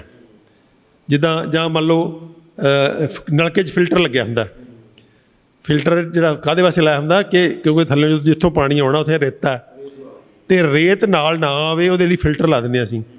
ਉੱਥੇ ਜਦੋਂ ਫਿਲਟਰ ਫਟ ਜਾਂਦਾ ਹੈ ਅਤੇ ਜਦੋਂ ਨਲਕਾ ਗੇੜਦੇ ਹਾਂ ਤਾਂ ਉਹ ਰੇਤਾ ਨਾਲ ਆਉਣਾ ਸ਼ੁਰੂ ਹੋ ਜਾਂਦਾ, ਤਾਂ ਫਿਰ ਅਸੀਂ ਕਹਿੰਦੇ ਰੇਤਾ ਆ ਰਿਹਾ ਪਾਣੀ 'ਚ। ਉਹਦਾ ਮਤਲਬ ਕੀ ਹੈ ਕਿ ਉਹ ਫਿਲਟਰ ਜਿਹੜਾ ਉਹਦੇ ਅੰਦਰ ਜਿਹੜੀਆਂ ਮੋਰੀਆਂ ਸੀਗੀਆਂ ਫਿਲਟਰ ਦੀਆਂ ਉਹ ਖਰਾਬ ਹੋ ਗਈਆਂ ਨੇ, ਨਲਕੇ ਦਾ ਬੋਰ ਪੁਰਾਣਾ ਹੋ ਗਿਆ, ਹੁਣ ਅਸੀਂ ਦੁਬਾਰਾ ਫਿਲਟਰ ਪਾਉਣਾ ਪਏਗਾ ਤਾਂ ਜਾ ਕੇ ਕੰਮ ਚੱਲੇਗਾ। ਇੱਦਾਂ ਹੀ ਸਾਡੇ ਸਰੀਰ ਦੇ ਵਿੱਚ ਉਹ ਅੰਤੜੀਆਂ ਦੇ ਅੰਦਰ ਇੱਕ ਫਿਲਟਰ ਲੱਗਿਆ ਹੋਇਆ। ਸਾਡੀਆਂ ਅੰਤੜੀਆਂ ਦੇ ਅੰਦਰ ਜਿਹੜਾ ਫਿਲਟਰ ਲੱਗਿਆ ਹੋਇਆ ਹੈ ਉਹ ਸਾਡੇ ਸਰੀਰ ਦੇ ਅੰਦਰ ਪ੍ਰੋਟੀਨ ਨੂੰ ਨਹੀਂ ਵੜਨ ਦਿੰਦਾ, ਉਹ ਉੱਥੇ ਰੋਕ ਲੈਂਦਾ ਉਹਨੂੰ। ਅਤੇ ਉਹਨੂੰ ਸਰੀਰ ਨੂੰ ਮੈਸੇਜ ਜਾਂਦਾ ਹੈ ਕਿ ਇਹਨੂੰ ਪਹਿਲਾਂ ਤੋੜੋ, ਕੱਲਾ ਮਣਕਾ ਤੋੜੋ, ਫਿਰ ਜਾਏਗਾ ਉਹ। ਹੁਣ ਜਦੋਂ ਲੀਕੀ ਗੱਟ ਹੋ ਜਾਂਦੀ ਹੈ ਤਾਂ ਲੀਕੀ ਗੱਟ ਦੇ ਜਿਹੜੇ ਗੁੱਛੇ ਬਣਦੇ ਆ, ਉਹ ਕੋਈ 10 ਗੁੱਛਿਆਂ ਦਾ, ਕੋਈ 5 ਗੁੱਛਿਆਂ ਦਾ, ਕੋਈ 50 ਗੁੱਛਿਆਂ ਦਾ ਪ੍ਰੋਟੀਨ ਜਿਹੜਾ ਉਹ ਲੰਘ ਜਾਂਦਾ ਉਹਦੇ 'ਚ। ਉਹ ਕਾਰਨ ਬਣਦਾ ਐਲਰਜੀਆਂ ਦਾ ਅਤੇ ਆਟੋਇਮਿਊਨਿਟੀ ਦਾ। ਫੋਰਨ ਪ੍ਰੋਟੀਨਸ, ਬਾਹਰਲੇ ਪ੍ਰੋਟੀਨ, ਜਾਂ ਜਿਹੜੇ ਅਸੀਂ ਨਕਲੀ ਚੀਜ਼ਾਂ ਦਿੰਦੇ ਹਾਂ। ਹੁਣ ਬਹੁਤ ਸਾਰੇ ਜਿਵੇਂ ਵੈਕਸੀਨੇਸ਼ਨ ਹੀ ਦਿੰਦੇ ਹਾਂ, ਨਕਲੀ ਪ੍ਰੋਟੀਨ ਨੇ ਉਹ। ਬਹੁਤ ਸਾਰੇ ਵਾਇਰਸ ਨੂੰ ਅਸੀਂ ਮੋਡੀਫਾਈ ਕਰੀ ਜਾ ਰਹੇ ਹਾਂ, ਉਹ ਨਕਲੀ ਪ੍ਰੋਟੀਨ ਨੇ। ਜੈਨੇਟਿਕਲੀ ਮੋਡੀਫਾਈਡ ਫੂਡਸ ਖਾ ਰਹੇ ਹਾਂ, ਉਹ ਮੋਡੀਫਾਈਡ ਫੂਡਸ ਨੇ, ਉਹ ਖਤਰਨਾਕ ਨੇ ਬਹੁਤ। ਜਦੋਂ ਵੀ ਕੋਈ ਫੂਡ ਨੂੰ ਅਸੀਂ ਮੋਡੀਫਾਈ ਕਰ ਦਾਂਗੇ ਨਕਲੀ ਤੌਰ 'ਤੇ, ਮੈਨ ਮੇਡ ਹੈ, ਉਹਦੇ ਅੰਦਰ ਉਹ ਰਿਸਕ ਹੋ ਜਾਏਗਾ ਕਿ ਉਹ ਪ੍ਰੋਟੀਨ ਬਿਲਕੁਲ ਹੀ ਸਾਡੀ ਬਾਡੀ ਤੋਂ ਅਣਜਾਣ ਹੈ। ਉਹ ਕਈ ਵਾਰੀ ਸਾਡੀ ਬਾਡੀ ਪਛਾਣ ਹੀ ਨਹੀਂ ਪਾਏਗੀ ਵੀ ਇਹਨੂੰ ਅੱਗੇ ਲੰਘਣ ਦੇਣਾ ਕਿ ਨਹੀਂ ਲੰਘਣ ਦੇਣਾ। ਤੂੰ ਲੰਘ ਜਾਏਗਾ ਤਾਂ ਅੰਦਰ ਜਾ ਕੇ ਤਬਾਹੀ ਮਚਾਏਗਾ। ਤਾਂ ਇਸ ਕਿਸਮ ਦਾ ਜਿਹੜਾ ਵਰਤਾਰਾ ਅਸੀਂ ਗੈਰ ਕੁਦਰਤੀ ਕਰ ਰਹੇ ਹਾਂ, ਜਾਂ ਸਾਡੇ ਖਾਣੇ ਦੇ ਅੰਦਰ, ਜਾਂ ਸਾਡੇ ਆਲੇ ਦੁਆਲੇ ਦੇ ਅੰਦਰ ਜਿਹੜੇ ਜ਼ਹਿਰ ਨੇ, ਜਿਹੜੇ ਸਾਡੇ ਉਸ ਫਿਲਟਰ ਨੂੰ ਖਰਾਬ ਕਰ ਰਹੇ ਆ। ਲੀਕੀ ਗੱਟ ਨੂੰ ਕਰਨ ਵਾਸਤੇ ਉਹ ਜ਼ਹਿਰ ਜਿਹੜੇ ਸਾਡੇ ਅੰਦਰ ਨਹੀਂ ਹੋਣੇ ਚਾਹੀਦੇ ਸੀ ਹੈਗੇ ਆ, ਚਾਹੇ ਉਹ ਹਵਾ ਰਾਹੀਂ ਪਹੁੰਚੇ ਆ, ਚਾਹੇ ਉਹ ਪਾਣੀ ਰਾਹੀਂ ਪਹੁੰਚੇ ਆ, ਚਾਹੇ ਉਹ ਖਾਣੇ ਰਾਹੀਂ ਪਹੁੰਚੇ ਆ। ਇੱਕ ਤਾਂ ਉਹ ਫਿਲਟਰ ਦੀ ਜਿਹੜੀ ਜਾਲੀ ਹੈ ਉਹਨੂੰ ਖਰਾਬ ਕਰ ਰਹੇ ਹਾਂ, ਲੀਕੀ ਗੱਟ ਕਰ ਰਹੇ ਹਾਂ। ਦੂਜੀ ਗੱਲ, ਜਦੋਂ ਸਾਡਾ ਖਾਣ ਪੀਣ ਬਹੁਤ ਮਾੜਾ, ਅਸੀਂ ਫਰਾਈਡ ਖਾਈ ਜਾ ਰਹੇ ਹਾਂ, ਫਾਸਟ ਫੂਡ ਖਾਈ ਜਾ ਰਹੇ ਹਾਂ, ਅਸੀਂ ਆਈਸਕ੍ਰੀਮਾਂ ਖਾਈ ਜਾ ਰਹੇ ਹਾਂ, ਅਸੀਂ ਸ਼ੂਗਰੀ ਫੂਡਸ ਖਾਈ ਜਾ ਰਹੇ ਹਾਂ, ਸਾਡੀ ਸਿਹਤ ਚੰਗੀ ਨਹੀਂ ਹੈ, ਸਾਡਾ ਓਵਰਆਲ ਬਾਡੀ ਸਾਰੀ ਡਿਸਟਰਬਡ ਹੈ, ਸ਼ੂਗਰ ਹੈ, ਸਾਨੂੰ BP ਵੀ ਹੈ, ਸਾਨੂੰ 50 ਬਿਮਾਰੀਆਂ। ਉਹ ਜਦੋਂ ਸਰੀਰ ਬਿਮਾਰ ਹੈ ਤਾਂ ਅੰਤਰੀਆਂ ਵੀ ਬਿਮਾਰ ਨੇ, ਅੰਤਰੀਆਂ ਬਿਮਾਰ ਨੇ ਤਾਂ ਅੰਤਰੀਆਂ ਲੀਕੀ ਹੋ ਜਾਣਗੀਆਂ। ਲੀਕੀ ਗੱਟ ਜਿਹੜੀ ਹੈ ਉਹ ਅਸਲੀ ਬੇਸਿਕ ਕਾਜ਼ ਬਣਦੀ ਹੈ ਐਲਰਜੀਆਂ ਦਾ ਅਤੇ ਆਟੋਇਮਿਊਨ ਡਿਸਆਰਡਰ ਦਾ। ਡਾਕਟਰ ਸਾਹਿਬ, ਤੁਸੀਂ ਇੱਕ ਗੱਲ ਦੱਸੀ ਹੈ ਕਿ ਜਿਹੜਾ ਪ੍ਰੋਟੀਨ ਹੈ ਉਹ ਜਦੋਂ ਲੀਕੀ ਗੱਟ ਜਿਸ ਤਰ੍ਹਾਂ ਤੁਸੀਂ ਗੱਲ ਕਰ ਰਹੇ ਹੋ ਤੇ ਉਹ ਹੁੰਦਾ ਤਾਂ ਉਹ ਪ੍ਰੋਟੀਨ ਦੇ ਜਿਹੜੇ ਮਣਕੇ ਨੇ ਗੁੱਛਿਆਂ 'ਚ ਅੱਗੇ ਲੰਘ ਜਾਂਦੇ ਨੇ ਤੇ ਜਦੋਂ ਅੱਗੇ ਲੰਘ ਜਾਂਦੇ ਨੇ ਅੱਗੇ ਚੱਲ ਕੇ ਫਿਰ ਉਹਦਾ ਕਿਸ ਤਰ੍ਹਾਂ ਰਿਐਕਸ਼ਨ ਹੁੰਦਾ ਕੀ ਕਰਦੇ ਨੇ ਕੀ ਜਿਹੜੇ ਬਾਡੀ ਦਾ ਆਟੋ ਇਮਿਊਨ ਕਿਸ ਤਰ੍ਹਾਂ ਬਣ ਗਿਆ ਬਾਡੀ ਦਾ ਜਿਹੜਾ ਇਮਿਊਨ ਸਿਸਟਮ ਹੈ ਫਿਰ ਕੀ ਉਸ ਨੂੰ ਕੀ ਕਰਦਾ ਅੱਗੇ ਚੱਲ ਕੇ ਕੀ ਉਹਨੂੰ ਆਪਣਾ ਸਮਝ ਬੈਠਦਾ ਜਾਂ ਫਿਰ ਉਹਨੂੰ ਆਪਣੇ ਇਮਿਊਨ ਸਿਸਟਮ ਨੂੰ ਵੀ ਉਹ ਮਤਲਬ ਉਹ ਬਗਾਨਾ ਸਮਝ ਕੇ ਉਹਦੇ ਤੇ ਅਟੈਕ ਕਰ ਦਿੰਦਾ ਕੀ ਹੁੰਦਾ ਉਸ ਟਾਈਮ ਉਹ ਜਿਹੜੇ ਪ੍ਰੋਟੀਨ ਹੁਣ ਚਲੇ ਗਏ ਨਾ ਆਪਣੇ ਅੰਦਰ ਉਸ ਪ੍ਰੋਟੀਨ ਨੂੰ ਬਾਡੀ ਮੈਸੇਜ ਦਿੰਦੀ ਆ ਜਦੋਂ ਲੰਘ ਗਿਆ ਪ੍ਰੋਟੀਨ ਉਹ ਤਾਂ ਸਾਡਾ ਇੱਕ ਜਸੂਸ ਬੈਠੇ ਹੁੰਦੇ ਆ ਉੱਥੇ ਬਾਡੀ ਨੇ ਹਰ ਥਾਂ 'ਤੇ ਜਿੱਥੇ ਉਹਦਾ ਵਾਤਾਵਰਨ ਨਾਲ ਕਮਿਊਨੀਕੇਸ਼ਨ ਹੈ ਉੱਥੇ ਜਸੂਸ ਬਿਠਾਏ ਹੋਏ ਆ ਚਾਹੇ ਸਾਡੀ ਸਾਹ ਪ੍ਰਣਾਲੀ ਹੈ ਚਾਹੇ ਸਾਡੀ ਉਹ ਅੰਤੜੀਆਂ ਨੇ ਉੱਥੇ ਜਸੂਸ ਨੇ ਬਹੁਤ ਜ਼ਿਆਦਾ ਉਹ ਜਸੂਸ ਪਛਾਣਦੇ ਆ ਵੀ ਇਹ ਖਾਣਾ ਵਧੀਆ ਹੈ ਕਿ ਘਟੀਆ ਹੈ ਨੁਕਸਾਨ ਕਰੇਗਾ ਕਿ ਫਾਇਦਾ ਕਰੇਗਾ ਅੰਮ੍ਰਿਤ ਹੈ ਕਿ ਜ਼ਹਿਰ ਹੈ ਉਹਦੀ ਆਈਡੈਂਟੀਫਿਕੇਸ਼ਨ ਕਰਦੇ ਰਹਿੰਦੇ ਆ ਅਤੇ ਉੱਥੇ ਜਦੋਂ ਉਹ ਲੰਘਦਾ ਗਿਆ ਲੀਕੀ ਗੱਟ ਕਰਕੇ ਉਹ ਜਸੂਸ ਨੇ ਨਾਲ ਦੀ ਨਾਲ ਬਾਡੀ ਨੂੰ ਆਰਡਰ ਮੈਸੇਜ ਦੇਣਾ ਕਿ ਗਲਤ ਚੀਜ਼ ਆ ਰਹੀ ਕੋਈ ਕਿ ਰੋਂਗ ਚੀਜ਼ ਆ ਗਈ ਹੈ ਹੁਣ ਇਹਨੂੰ ਬਾਹਰ ਕੱਢਣਾ ਆਪਾਂ ਨੇ ਨਹੀਂ ਤਾਂ ਬਹੁਤ ਨੁਕਸਾਨ ਹੋਏਗਾ ਨਹੀਂ ਤਾਂ ਇਹ ਬੰਦੇ ਦਾ ਇੱਕ ਤਾਂ ਨੁਕਸਾਨ ਹੋ ਗਿਆ ਫੌਰੀ ਨੁਕਸਾਨ ਹੋ ਸਕਦਾ ਕਿ ਬੰਦਾ ਬਿਮਾਰ ਹੋ ਸਕਦਾ ਇੱਕ ਹੋ ਗਿਆ ਲੌਂਗ ਟਰਮ ਨੁਕਸਾਨ ਕਿ ਇਹ ਪ੍ਰੋਟੀਨ ਅਗਰ ਇਹਦੀ ਸਰੀਰ 'ਚ ਜਾ ਕੇ ਲੱਗ ਗਿਆ ਤਾਂ ਇਹ ਅੱਗੇ ਪੀੜ੍ਹੀ 'ਚ ਇਹਦੀ 'ਚ ਜਾਏਗਾ ਜੋ ਉਹਦੇ ਵੀਰਜ ਰਾਹੀਂ ਜਾਂ ਅੰਡੇ ਰਾਹੀਂ ਤਾਂ ਉਹ ਨੁਕਸਾਨ ਕੁਦਰਤ ਬਿਲਕੁਲ ਬਰਦਾਸ਼ਤ ਨਹੀਂ ਕਰਦੀ ਕਿ ਉਹ ਇਹੋ ਜਿਹਾ ਕੋਈ ਵੀ ਰਿਸਕ ਨਹੀਂ ਲੈਂਦੀ ਤਾਂ ਹੁਣ ਕੁਦਰਤ ਕੀ ਕਰੇਗੀ ਕੁਦਰਤ ਉਹਨੂੰ ਇੱਕ ਐਸਾ ਰਿਐਕਸ਼ਨ ਉਹਦੇ ਅੰਦਰ ਹੈ ਜਿਹਨੂੰ ਅਸੀਂ ਇਮਿਊਨਿਟੀ ਕਹਿੰਦੇ ਹਾਂ ਅਤੇ allergy is also part of immunity ਤਾਂ ਉਹਨੂੰ 'ਤੇ ਅਟੈਕ ਕਰਦੀ ਹੈ ਅਤੇ ਉਹਨੂੰ ਰੋਕਣ ਦੀ ਕੋਸ਼ਿਸ਼ ਕਰਦੀ ਹੈ ਉੱਥੇ ਬਾਹਰ ਕੱਢਣ ਦੀ ਕੋਸ਼ਿਸ਼ ਕਰਦੀ ਹੈ ਉਹ ਜਦੋਂ ਬਾਹਰ ਕੱਢਣ ਦੀ ਕੋਸ਼ਿਸ਼ ਕਰਦੀ ਹੈ ਤਾਂ ਬਹੁਤ ਸਾਰੇ ਪ੍ਰੋਟੀਨ ਸਾਡੇ ਪ੍ਰੋਟੀਨ ਨਾਲ ਮਿਲਦੇ ਜੁਲਦੇ ਹੁੰਦੇ ਆ ਖਾਸ ਕਰਕੇ ਐਨੀਮਲ ਪ੍ਰੋਟੀਨਸ ਜਿੰਨੇ ਤਾਂ ਪਲਾਂਟ ਪ੍ਰੋਟੀਨਸ ਹੋਣਗੇ ਪਲਾਂਟ 'ਚੋਂ ਵੀ ਅੱਗੇ ਡਿਫਰੈਂਸ਼ੀਏਸ਼ਨ ਹੈ ਫਾਰ ਐਗਜ਼ਾਮਪਲ ਸਭ ਤੋਂ ਪਹਿਲਾਂ ਆਪਾਂ ਐਨੀਮਲ ਪ੍ਰੋਟੀਨ ਦੀ ਗੱਲ ਕਰੀਏ ਜਿਹੜਾ ਮੁਰਗੇ ਦਾ ਪ੍ਰੋਟੀਨ ਹੈ ਅੰਡੇ ਦਾ ਪ੍ਰੋਟੀਨ ਹੈ ਜਾਂ ਦੁੱਧ ਦਾ ਅਤੇ ਦਹੀਂ ਦਾ ਪ੍ਰੋਟੀਨ ਹੈ ਉਹ ਸਾਡੇ ਪ੍ਰੋਟੀਨ ਦੇ ਨਾਲ ਬਹੁਤ ਨੇੜਿਓਂ ਮਿਲਦਾ ਸ਼ਕਲ ਸੂਰਤ ਤੋਂ ਉਹ ਸਾਡੀ ਬਾਡੀ ਬਹੁਤ ਕਨਫਿਊਜ਼ ਹੁੰਦੀ ਹੈ ਕਿ ਵੀ ਇਹ ਪ੍ਰੋਟੀਨ ਹੁਣ ਮੇਰਾ ਹੈ ਕਿ ਵਿਦੇਸ਼ੀ ਹੈ ਮੈਂ ਇੱਥੇ ਅਟੈਕ ਕਰਨਾ ਕਿ ਇੱਥੇ ਕਰਨਾ ਉਹ ਕੀ ਕਰਦੀ ਉਹ 'ਤੇ ਅਟੈਕ ਕਰਦੀ ਆਪਣੇ ਪ੍ਰੋਟੀਨ 'ਤੇ ਵੀ ਅਟੈਕ ਕਰ ਜਾਂਦੀ ਹੈ ਉਦੋਂ ਕਨਫਿਊਜ਼ ਹੋ ਜਾਂਦੀ ਹੈ ਉਹ ਕਨਫਿਊਜ਼ਨ ਦਾ ਨਾਂ ਹੈ ਆਟੋ ਇਮਿਊਨਿਟੀ ਜਿਹੜਾ ਕਨਫਿਊਜ਼ਨ ਹੋਇਆ ਕਿ ਉਸ ਪ੍ਰੋਟੀਨ ਨੂੰ ਸਰੀਰ ਦੇ ਜਸੂਸਾਂ ਨੇ ਆਇਡੈਂਟੀਫਾਈ ਕੀਤਾ ਕਿ ਇੱਦਾਂ ਦੀ ਸ਼ਕਲ ਹੈ ਉਹਦਾ ਦੀ ਸ਼ਕਲ ਵਾਲੇ ਪ੍ਰੋਟੀਨ ਸਾਡੇ ਵੀ ਹੈਗੇ ਆ ਸਾਡੇ ਆਪਣੇ ਪ੍ਰੋਟੀਨ ਵੀ ਉੱਦਾਂ ਦੇ ਆ ਤਾਂ ਉਹ ਕੀ ਕਰੇਗੀ ਬਾਡੀ ਉਹਨੂੰ ਰੋਕਣ ਦੀ ਕੋਸ਼ਿਸ਼ ਕਰੇਗੀ ਆਪਣੇ ਪ੍ਰੋਟੀਨ ਨੂੰ ਵੀ ਡੈਮੇਜ ਕਰਦੇ ਉਹਨੂੰ ਡੈਮੇਜ ਕਰ ਰਹੀ ਹੈ ਫਾਰ ਗੁੱਡ ਸਾਡੇ ਆਪਣੇ ਪ੍ਰੋਟੀਨ ਡੈਮੇਜ ਹੋਣਗੇ ਫਾਰ ਬੈਡ ਬਾਡੀ ਕਨਫਿਊਜ਼ ਹੋ ਗਈ ਹੁਣ ਇਹ ਕਨਫਿਊਜ਼ਨ ਪਲਾਂਟ ਦੇ ਪ੍ਰੋਟੀਨ ਨਾਲ ਵੀ ਹੁੰਦਾ ਲੇਕਿਨ ਪਲਾਂਟ ਦੇ ਪ੍ਰੋਟੀਨ ਨਾਲ ਤੁਸੀਂ ਪਾਓਗੇ ਕਿ ਬੀਜਾਂ ਨਾਲ ਜ਼ਿਆਦਾ ਹੁੰਦਾ ਜਿੰਨੇ ਪੱਤੇ ਹੋਣਗੇ ਪੱਤਿਆਂ ਨਾਲ ਕੋਈ ਪ੍ਰੋਬਲਮ ਨਹੀਂ ਆਏਗੀ ਕਿਉਂਕਿ ਪੱਤਿਆਂ ਦੇ ਪ੍ਰੋਟੀਨ ਬਿਲਕੁਲ ਵੱਖਰੇ ਆ ਫਿਰ ਸਬਜ਼ੀਆਂ ਦਾ ਪ੍ਰੋਟੀਨ ਨਾਲ ਜ਼ਿਆਦਾ ਪ੍ਰੋਬਲਮ ਨਹੀਂ ਆਏਗੀ ਕਿਉਂਕਿ ਸਬਜ਼ੀਆਂ ਕੱਚੀਆਂ ਨੇ ਜਦੋਂ ਫਲ ਪੱਕ ਜਾਂਦਾ ਹੈ ਅਤੇ ਬੀਜ ਬਣ ਜਾਂਦਾ ਹੈ ਤਾਂ ਉਹਨਾਂ ਬੀਜਾਂ ਤੋਂ ਬਹੁਤ ਲੋਕਾਂ ਨੂੰ ਐਲਰਜੀ ਹੋਣ ਲੱਗ ਜਾਂਦੀ ਹੈ ਉਦਾਹਰਨ ਦੇ ਤੌਰ 'ਤੇ ਕਣਕ ਤੋਂ ਐਲਰਜੀ ਹੋਣ ਲੱਗੀ ਲੋਕਾਂ ਨੂੰ ਹੁਣ ਕਣਕ ਦੇ ਪ੍ਰੋਟੀਨ ਤੋਂ ਕਿਉਂ ਐਲਰਜੀ ਹੋਣ ਲੱਗੀ ਕਣਕ ਅਸੀਂ ਬੁੱਤਾਂ ਤੋਂ ਖਾਂਦੇ ਸੀਗੇ ਉਹ ਕੀ ਹੋਇਆ ਜਦੋਂ ਅਸੀਂ ਖੇਤੀ ਦਾ ਇੱਕ ਗੰਦਾ ਜਿਹਾ ਮਾਡਲ ਲੈ ਕੇ ਆਏ ਜਿਹਦੇ ਅਸੀਂ ਤੜ ਕੈਮੀਕਲ ਪਾਈ ਜਾ ਰਹੇ ਹਾਂ ਉਹਨੂੰ ਅਸੀਂ ਮੋਡੀਫਾਈ ਕਰੀ ਜਾ ਰਹੇ ਹਾਂ ਕਦੀ ਹਾਈਬ੍ਰਿਡਾਈਜੇਸ਼ਨ ਕਰਦੇ ਹਾਂ ਕਦੀ ਉਹਨੂੰ ਜੈਨੇਟਿਕਲੀ ਮੋਡੀਫਾਈ ਕਰਦੇ ਹਾਂ ਉਹ ਪ੍ਰੋਟੀਨ ਬਦਲ ਗਿਆ ਪਹਿਲੇ ਪ੍ਰੋਟੀਨ ਨੂੰ ਕੁਦਰਤ ਪਛਾਣਦੀ ਸੀਗੀ ਸਾਡਾ ਸਰੀਰ ਪਛਾਣਦਾ ਸੀਗਾ ਕੋਈ ਆਹ ਪ੍ਰੋਟੀਨ ਹੈ ਜੇ ਗਲਤੀ ਨਾਲ ਆਉਂਦਾ ਤੈਨੂੰ ਰੋਕ ਲੈਣਾ ਹੁਣ ਜਿਹੜਾ ਨਵਾਂ ਪ੍ਰੋਟੀਨ ਆ ਗਿਆ ਉਹ ਸਰੀਰ ਨੂੰ ਪਛਾਣ ਹੀ ਨਹੀਂ ਆ ਰਹੀ ਹੁਣ ਜਿਹੜੀ ਹਾਈਬ੍ਰਿਡ ਕਣਕ ਹੈ ਉਹ 'ਤੇ ਐਲਰਜੀ ਆ ਰਹੀ ਪਹਿਲਾਂ ਤਾਂ ਐਲਰਜੀ ਨਹੀਂ ਸੀ ਹੁੰਦੀ ਇੰਨੀ ਇਸੇ ਤਰ੍ਹਾਂ ਬਹੁਤ ਸਾਰੇ ਹੋਰ ਗ੍ਰੇਨਸ ਤੋਂ ਐਲਰਜੀ ਨਟਸ ਤੋਂ ਬਹੁਤ ਐਲਰਜੀ ਹੈ ਜਿਵੇਂ ਬਹੁਤ ਲੋਕਾਂ ਨੂੰ ਮੈਨੂੰ ਬਦਾਮਾਂ ਤੋਂ ਐਲਰਜੀ ਹੈ ਮੂੰਗਫਲੀ ਤੋਂ ਐਲਰਜੀ ਹੈ ਤਿਲਾਂ ਤੋਂ ਐਲਰਜੀ ਹੈ ਬਹੁਤ ਸਾਰੇ ਸੋ ਪ੍ਰੋਟੀਨ ਜਿੱਥੇ ਵੀ ਹੋਏਗਾ ਉਹ ਜਿੰਨਾ ਮੈਚਿਓਰ ਹੋਏਗਾ ਉਹਦੇ ਤੋਂ ਉਹ ਸਾਡੇ ਨੇੜੇ ਹੋ ਜਾਂਦਾ ਔਰ ਖਾਸ ਕਰਕੇ ਐਨੀਮਲ ਪ੍ਰੋਟੀਨਸ ਅਤੇ ਜ਼ਿਆਦਾ ਸਭ ਤੋਂ ਜ਼ਿਆਦਾ ਪਾਉਂਗੇ ਐਨੀਮਲ ਫੂਡ ਤੋਂ ਐਲਰਜੀ ਆ ਲੋਕਾਂ ਨੂੰ ਅੰਡੇ ਤੋਂ ਐਲਰਜੀ ਸਭ ਤੋਂ ਕਾਮਨ ਹੈ ਫਿਰ ਦੁੱਧ ਤੋਂ ਐਲਰਜੀ ਕਾਮਨ ਹੈ ਠੀਕ ਹੈ ਸੋ ਇਹਦੇ ਜਿਹੜਾ ਅਸੀਂ ਮੀਟ ਖਾਂਦੇ ਹਾਂ ਤਾਂ ਮੀਟ ਵਾਲੀ ਜਿਹੜੀ ਆ ਉਹ ਵੀ ਜਾ ਕੇ ਕਿਤੇ ਨਾ ਕਿਤੇ ਸਾਨੂੰ ਨੁਕਸਾਨ ਕਰ ਸਕਦੀ ਹੈ ਸੋ ਇਸ ਕਿਸਮ ਦਾ ਜਿਹੜਾ ਵਰਤਾਰਾ ਹੈ ਆਟੋ ਇਮਿਊਨਿਟੀ ਦਾ ਇਹ ਬਹੁਤ ਖਤਰਨਾਕ ਵਰਤਾਰਾ ਕਿਉਂਕਿ ਲੀਕੀ ਘਟ ਬਹੁਤ ਜ਼ਿਆਦਾ ਵੱਧ ਰਹੀ ਹੈ ਇਸ ਕਰਕੇ ਇਹ ਵਰਤਾਰਾ ਵੱਧ ਰਿਹਾ ਇਹ ਵਰਤਾਰਾ ਦੂਜਾ ਇਸ ਕਰਕੇ ਵੱਧ ਰਿਹਾ ਕਿ ਅਸੀਂ ਧੜ ਪੁਰਾਣੇ ਜ਼ਮਾਨੇ 'ਚ ਕੀ ਹੁੰਦਾ ਸੀਗਾ ਇੱਕ ਫੂਡ ਬਣ ਗਿਆ ਨਾ ਉਹੀ ਫੂਡ ਅਸੀਂ ਅੱਗੇ ਉਗਾਉਂਦੇ ਸੀਗੇ ਨੇਚਰਲੀ ਕਿੰਨਾ ਚਿਰ ਉੱਗਦਾ ਸੀਗਾ ਸਦੀਆਂ ਤੱਕ ਸਦੀ ਦਾ ਉਹ ਤਾਂ ਆ ਕੇ ਆ ਤੇਜ਼ੀ ਹੁਣ ਆਈ ਹੈ ਨਾ ਇਹ ਤਾਂ ਇਹਦਾ ਪਿਛਲੇ ਸਟੇਜੀ ਜਿਹੜੀ ਹੈਗੀ ਹੈ, ਪਿਛਲੇ ਸਾਲ 100-200 ਸਾਲ ਦਾ ਮਸਲਾ ਹੈ ਸਾਰਾ। ਉਹ ਸਾਡੇ ਮੁਲਕ ਦੇ ਅੰਦਰ ਪਿਛਲੇ 60 ਜਾਂ 70 ਸਾਲ ਤੋਂ ਸਾਰਾ ਵਰਤਾਰਾ ਆਇਆ। ਪਹਿਲਾਂ ਤਾਂ ਅਸੀਂ ਕੁਦਰਤੀ ਖੇਤੀ ਕਰ ਰਹੇ ਸੀਗੇ, ਉਹੀ ਬੀਜ ਸੀ, ਕਿਸਾਨ ਸਾਂਭਦਾ ਸੀ, ਉਹੀ ਗਾਂ ਬੀਜ ਦਿੰਦਾ ਸੀ, ਫਿਰ ਗਾਂ ਬੀਜ ਦਿੰਦਾ, ਫਿਰ ਗਾਂ ਬੀਜ ਦਿੰਦਾ ਸੀ, ਚੱਲੀ ਜਾਂਦੇ ਸੀ, ਉਹ 'ਚ ਕੋਈ ਤਬਦੀਲੀ ਵੀ ਨਹੀਂ ਸੀ। ਅੱਜ ਕੀ ਕਰ ਰਹੇ ਅਸੀਂ? ਦੇ ਖਾਦ ਤੇ ਖਾਦ, ਦੇ ਪੈਸਟੀਸਾਈਡ ਤੇ ਪੈਸਟੀਸਾਈਡ, ਦੇ ਹਾਈਬ੍ਰਿਡ ਦਾ ਹਾਈਬ੍ਰਿਡ, ਦੇ ਜੈਨੇਟਿਕਲੀ ਮੋਡੀਫਾਈਡ। ਉਹ ਕੀ ਹੋ ਰਿਹਾ? ਇਹ ਕਿੰਨਾ ਖਤਰਨਾਕ ਵਰਤਾਰਾ, ਅਸੀਂ ਉਹਨੂੰ ਰਿਅਲਾਈਜ਼ ਹੀ ਨਹੀਂ ਕਰਦੇ। ਅਸੀਂ ਇੱਥੇ ਇੰਨੇ ਬੇਵਕੂਫ ਹਾਂ ਕਿ ਅਸੀਂ ਸਿਰਫ ਬਿਜ਼ਨਸ ਕਰਨ ਵਾਸਤੇ, ਆਪਣੇ ਚੰਦ ਪੈਸੇ ਕਮਾਉਣ ਵਾਸਤੇ ਕੁਦਰਤ ਦੇ ਵਰਤਾਰੇ ਦੀ ਕੋਈ ਕਦਰ ਹੀ ਨਹੀਂ ਕਰਦੇ ਕਿ ਕੁਦਰਤ ਕਿੱਦਾਂ ਕਰਦੀ ਹੈ। ਮਤਲਬ ਕੁਦਰਤ ਨੂੰ ਅਬਜ਼ਰਵ ਤਾਂ ਕਰੋ ਵੀ ਕੁਦਰਤ ਕਿਵੇਂ ਉਸ ਪ੍ਰੋਟੀਨ ਨੂੰ ਸਾਂਭ ਕੇ ਰੱਖਦੀ ਹੈ, ਫਿਰ ਉਹਨੂੰ ਅਗਲੀ ਪੀੜ੍ਹੀ ਤੱਕ ਜਾਂਦੀ ਹੈ, ਫਿਰ ਕਿਵੇਂ ਹਜ਼ਾਰਾਂ ਸਾਲ 'ਚ ਸਾਡੀ ਬਾਡੀ 'ਤੇ ਉਹਨਾਂ ਫੂਡ ਦਾ ਆਪਸ 'ਚ ਸੰਤੁਲਨ ਬਣਦਾ। ਨਵਾਂ ਕੋਈ ਵੀ ਫੂਡ ਆਏਗਾ ਤਾਂ ਬਾਡੀ ਦਾ ਸੰਤੁਲਨ ਨਹੀਂ ਬਣੇਗਾ, ਬਾਡੀ ਲਈ ਅਜੀਬ ਹੋਏਗਾ, ਉਹ ਬਾਡੀ ਕਨਫਿਊਜ਼ ਹੋ ਜਾਏਗੀ ਵੀ ਕੀ ਹੋ ਰਿਹਾ ਹੈ, ਇਹ ਕਿੱਥੋਂ ਆ ਗਿਆ, ਪਹਿਲਾਂ ਤਾਂ ਦੇਖਿਆ ਨਹੀਂ ਕਦੀ। ਹੁਣ ਜਿਹੜਾ ਫੂਡ ਤੁਸੀਂ ਹਜ਼ਾਰਾਂ ਸਾਲਾਂ ਤੋਂ ਖਾ ਰਹੇ ਸਾਡੇ ਪੁਰਖੇ, ਮੰਨ ਲਓ ਮੇਰੀਆਂ 100 ਪੀੜ੍ਹੀਆਂ ਇਹ ਪ੍ਰੋਟੀਨ ਖਾਂਦੀਆਂ, ਉਹ ਫੂਡ ਖਾਂਦੀਆਂ ਸੀਗੀਆਂ, ਅਤੇ ਮੇਰੇ ਸਰੀਰ ਨੂੰ ਪਤਾ ਉਹ 100 ਪੀੜ੍ਹੀਆਂ ਦੀ ਵਿਜ਼ਡਮ ਮੇਰੇ ਅੰਦਰ ਜਮ੍ਹਾਂ ਹੈ। ਜੇ ਉਹੀ ਫੂਡ ਜਾਏਗਾ ਤਾਂ ਮੇਰੀ ਬਾਡੀ ਨਾਲ ਦੀ ਨਾਲ ਪਛਾਣ ਲਏਗੀ ਵੀ ਹਾਂ ਇਹ ਤਾਂ ਉਹੀ ਫੂਡ ਹੈ ਜਿਹੜਾ ਉਹਦਾ ਹੁੰਦਾ ਸੀਗਾ। ਮੇਰੀ ਬਾਡੀ ਖੁਸ਼ ਹੋ ਜਾਏਗੀ ਵੀ ਹਾਂ ਬਹੁਤ ਵਧੀਆ, ਕੋਈ ਖਤਰਾ ਨਹੀਂ। ਜੇ ਮੇਰੀ ਬਾਡੀ ਦੇ ਅੰਦਰ ਕੋਈ ਐਸਾ ਪ੍ਰੋਟੀਨ ਜਾਏਗਾ ਜਿਹੜਾ ਬਿਲਕੁਲ ਨਵਾਂ ਹੈ, ਕੋਈ ਜੈਨੇਟਿਕਲੀ ਮੋਡੀਫਾਈਡ ਫੂਡ ਹੈ, ਕੋਈ ਹਾਈਬ੍ਰਿਡ ਵਾਲਾ ਫੂਡ ਹੈ, ਕੋਈ ਉਹ ਜਿਹਨੂੰ ਕਹਿੰਦੇ ਇੰਡਸਟਰੀਲਾਈਜੇਸ਼ਨ ਨਾਲ ਤੁਸੀਂ ਮੋਡੀਫਾਈ ਕਰਤਾ ਕੁਕਿੰਗ ਵੇਲੇ, ਜਾਂ ਉਹਦੇ ਪ੍ਰੋਸੈਸਡ ਫੂਡ ਹੈ ਉਹਦੇ ਅੰਦਰ ਵੀ ਉਹ ਕਰ ਦਿੰਦੇ ਆ, ਮੋਡੀਫਿਕੇਸ਼ਨ ਹੋ ਜਾਂਦੀ ਹੈ। ਕੋਈ ਕੈਮੀਕਲ ਪਾਤੇ, ਤੁਸੀਂ ਖੇਤੀ ਕਰਨ ਵੇਲੇ ਪਾਤੇ, ਸਟੋਰ ਕਰਨ ਵੇਲੇ ਪਾਤੇ, ਜਾਂ ਉਹਨੂੰ ਪ੍ਰੀਜ਼ਰਵ ਕਰਨ ਵੇਲੇ ਪਾਤੇ, ਉਹ ਕੈਮੀਕਲ ਉਹ ਪ੍ਰੋਟੀਨ ਨਾਲ ਮਿਲ ਗਏ ਤਾਂ ਉਹ ਨਵਾਂ ਕੁਛ ਬਣ ਗਿਆ।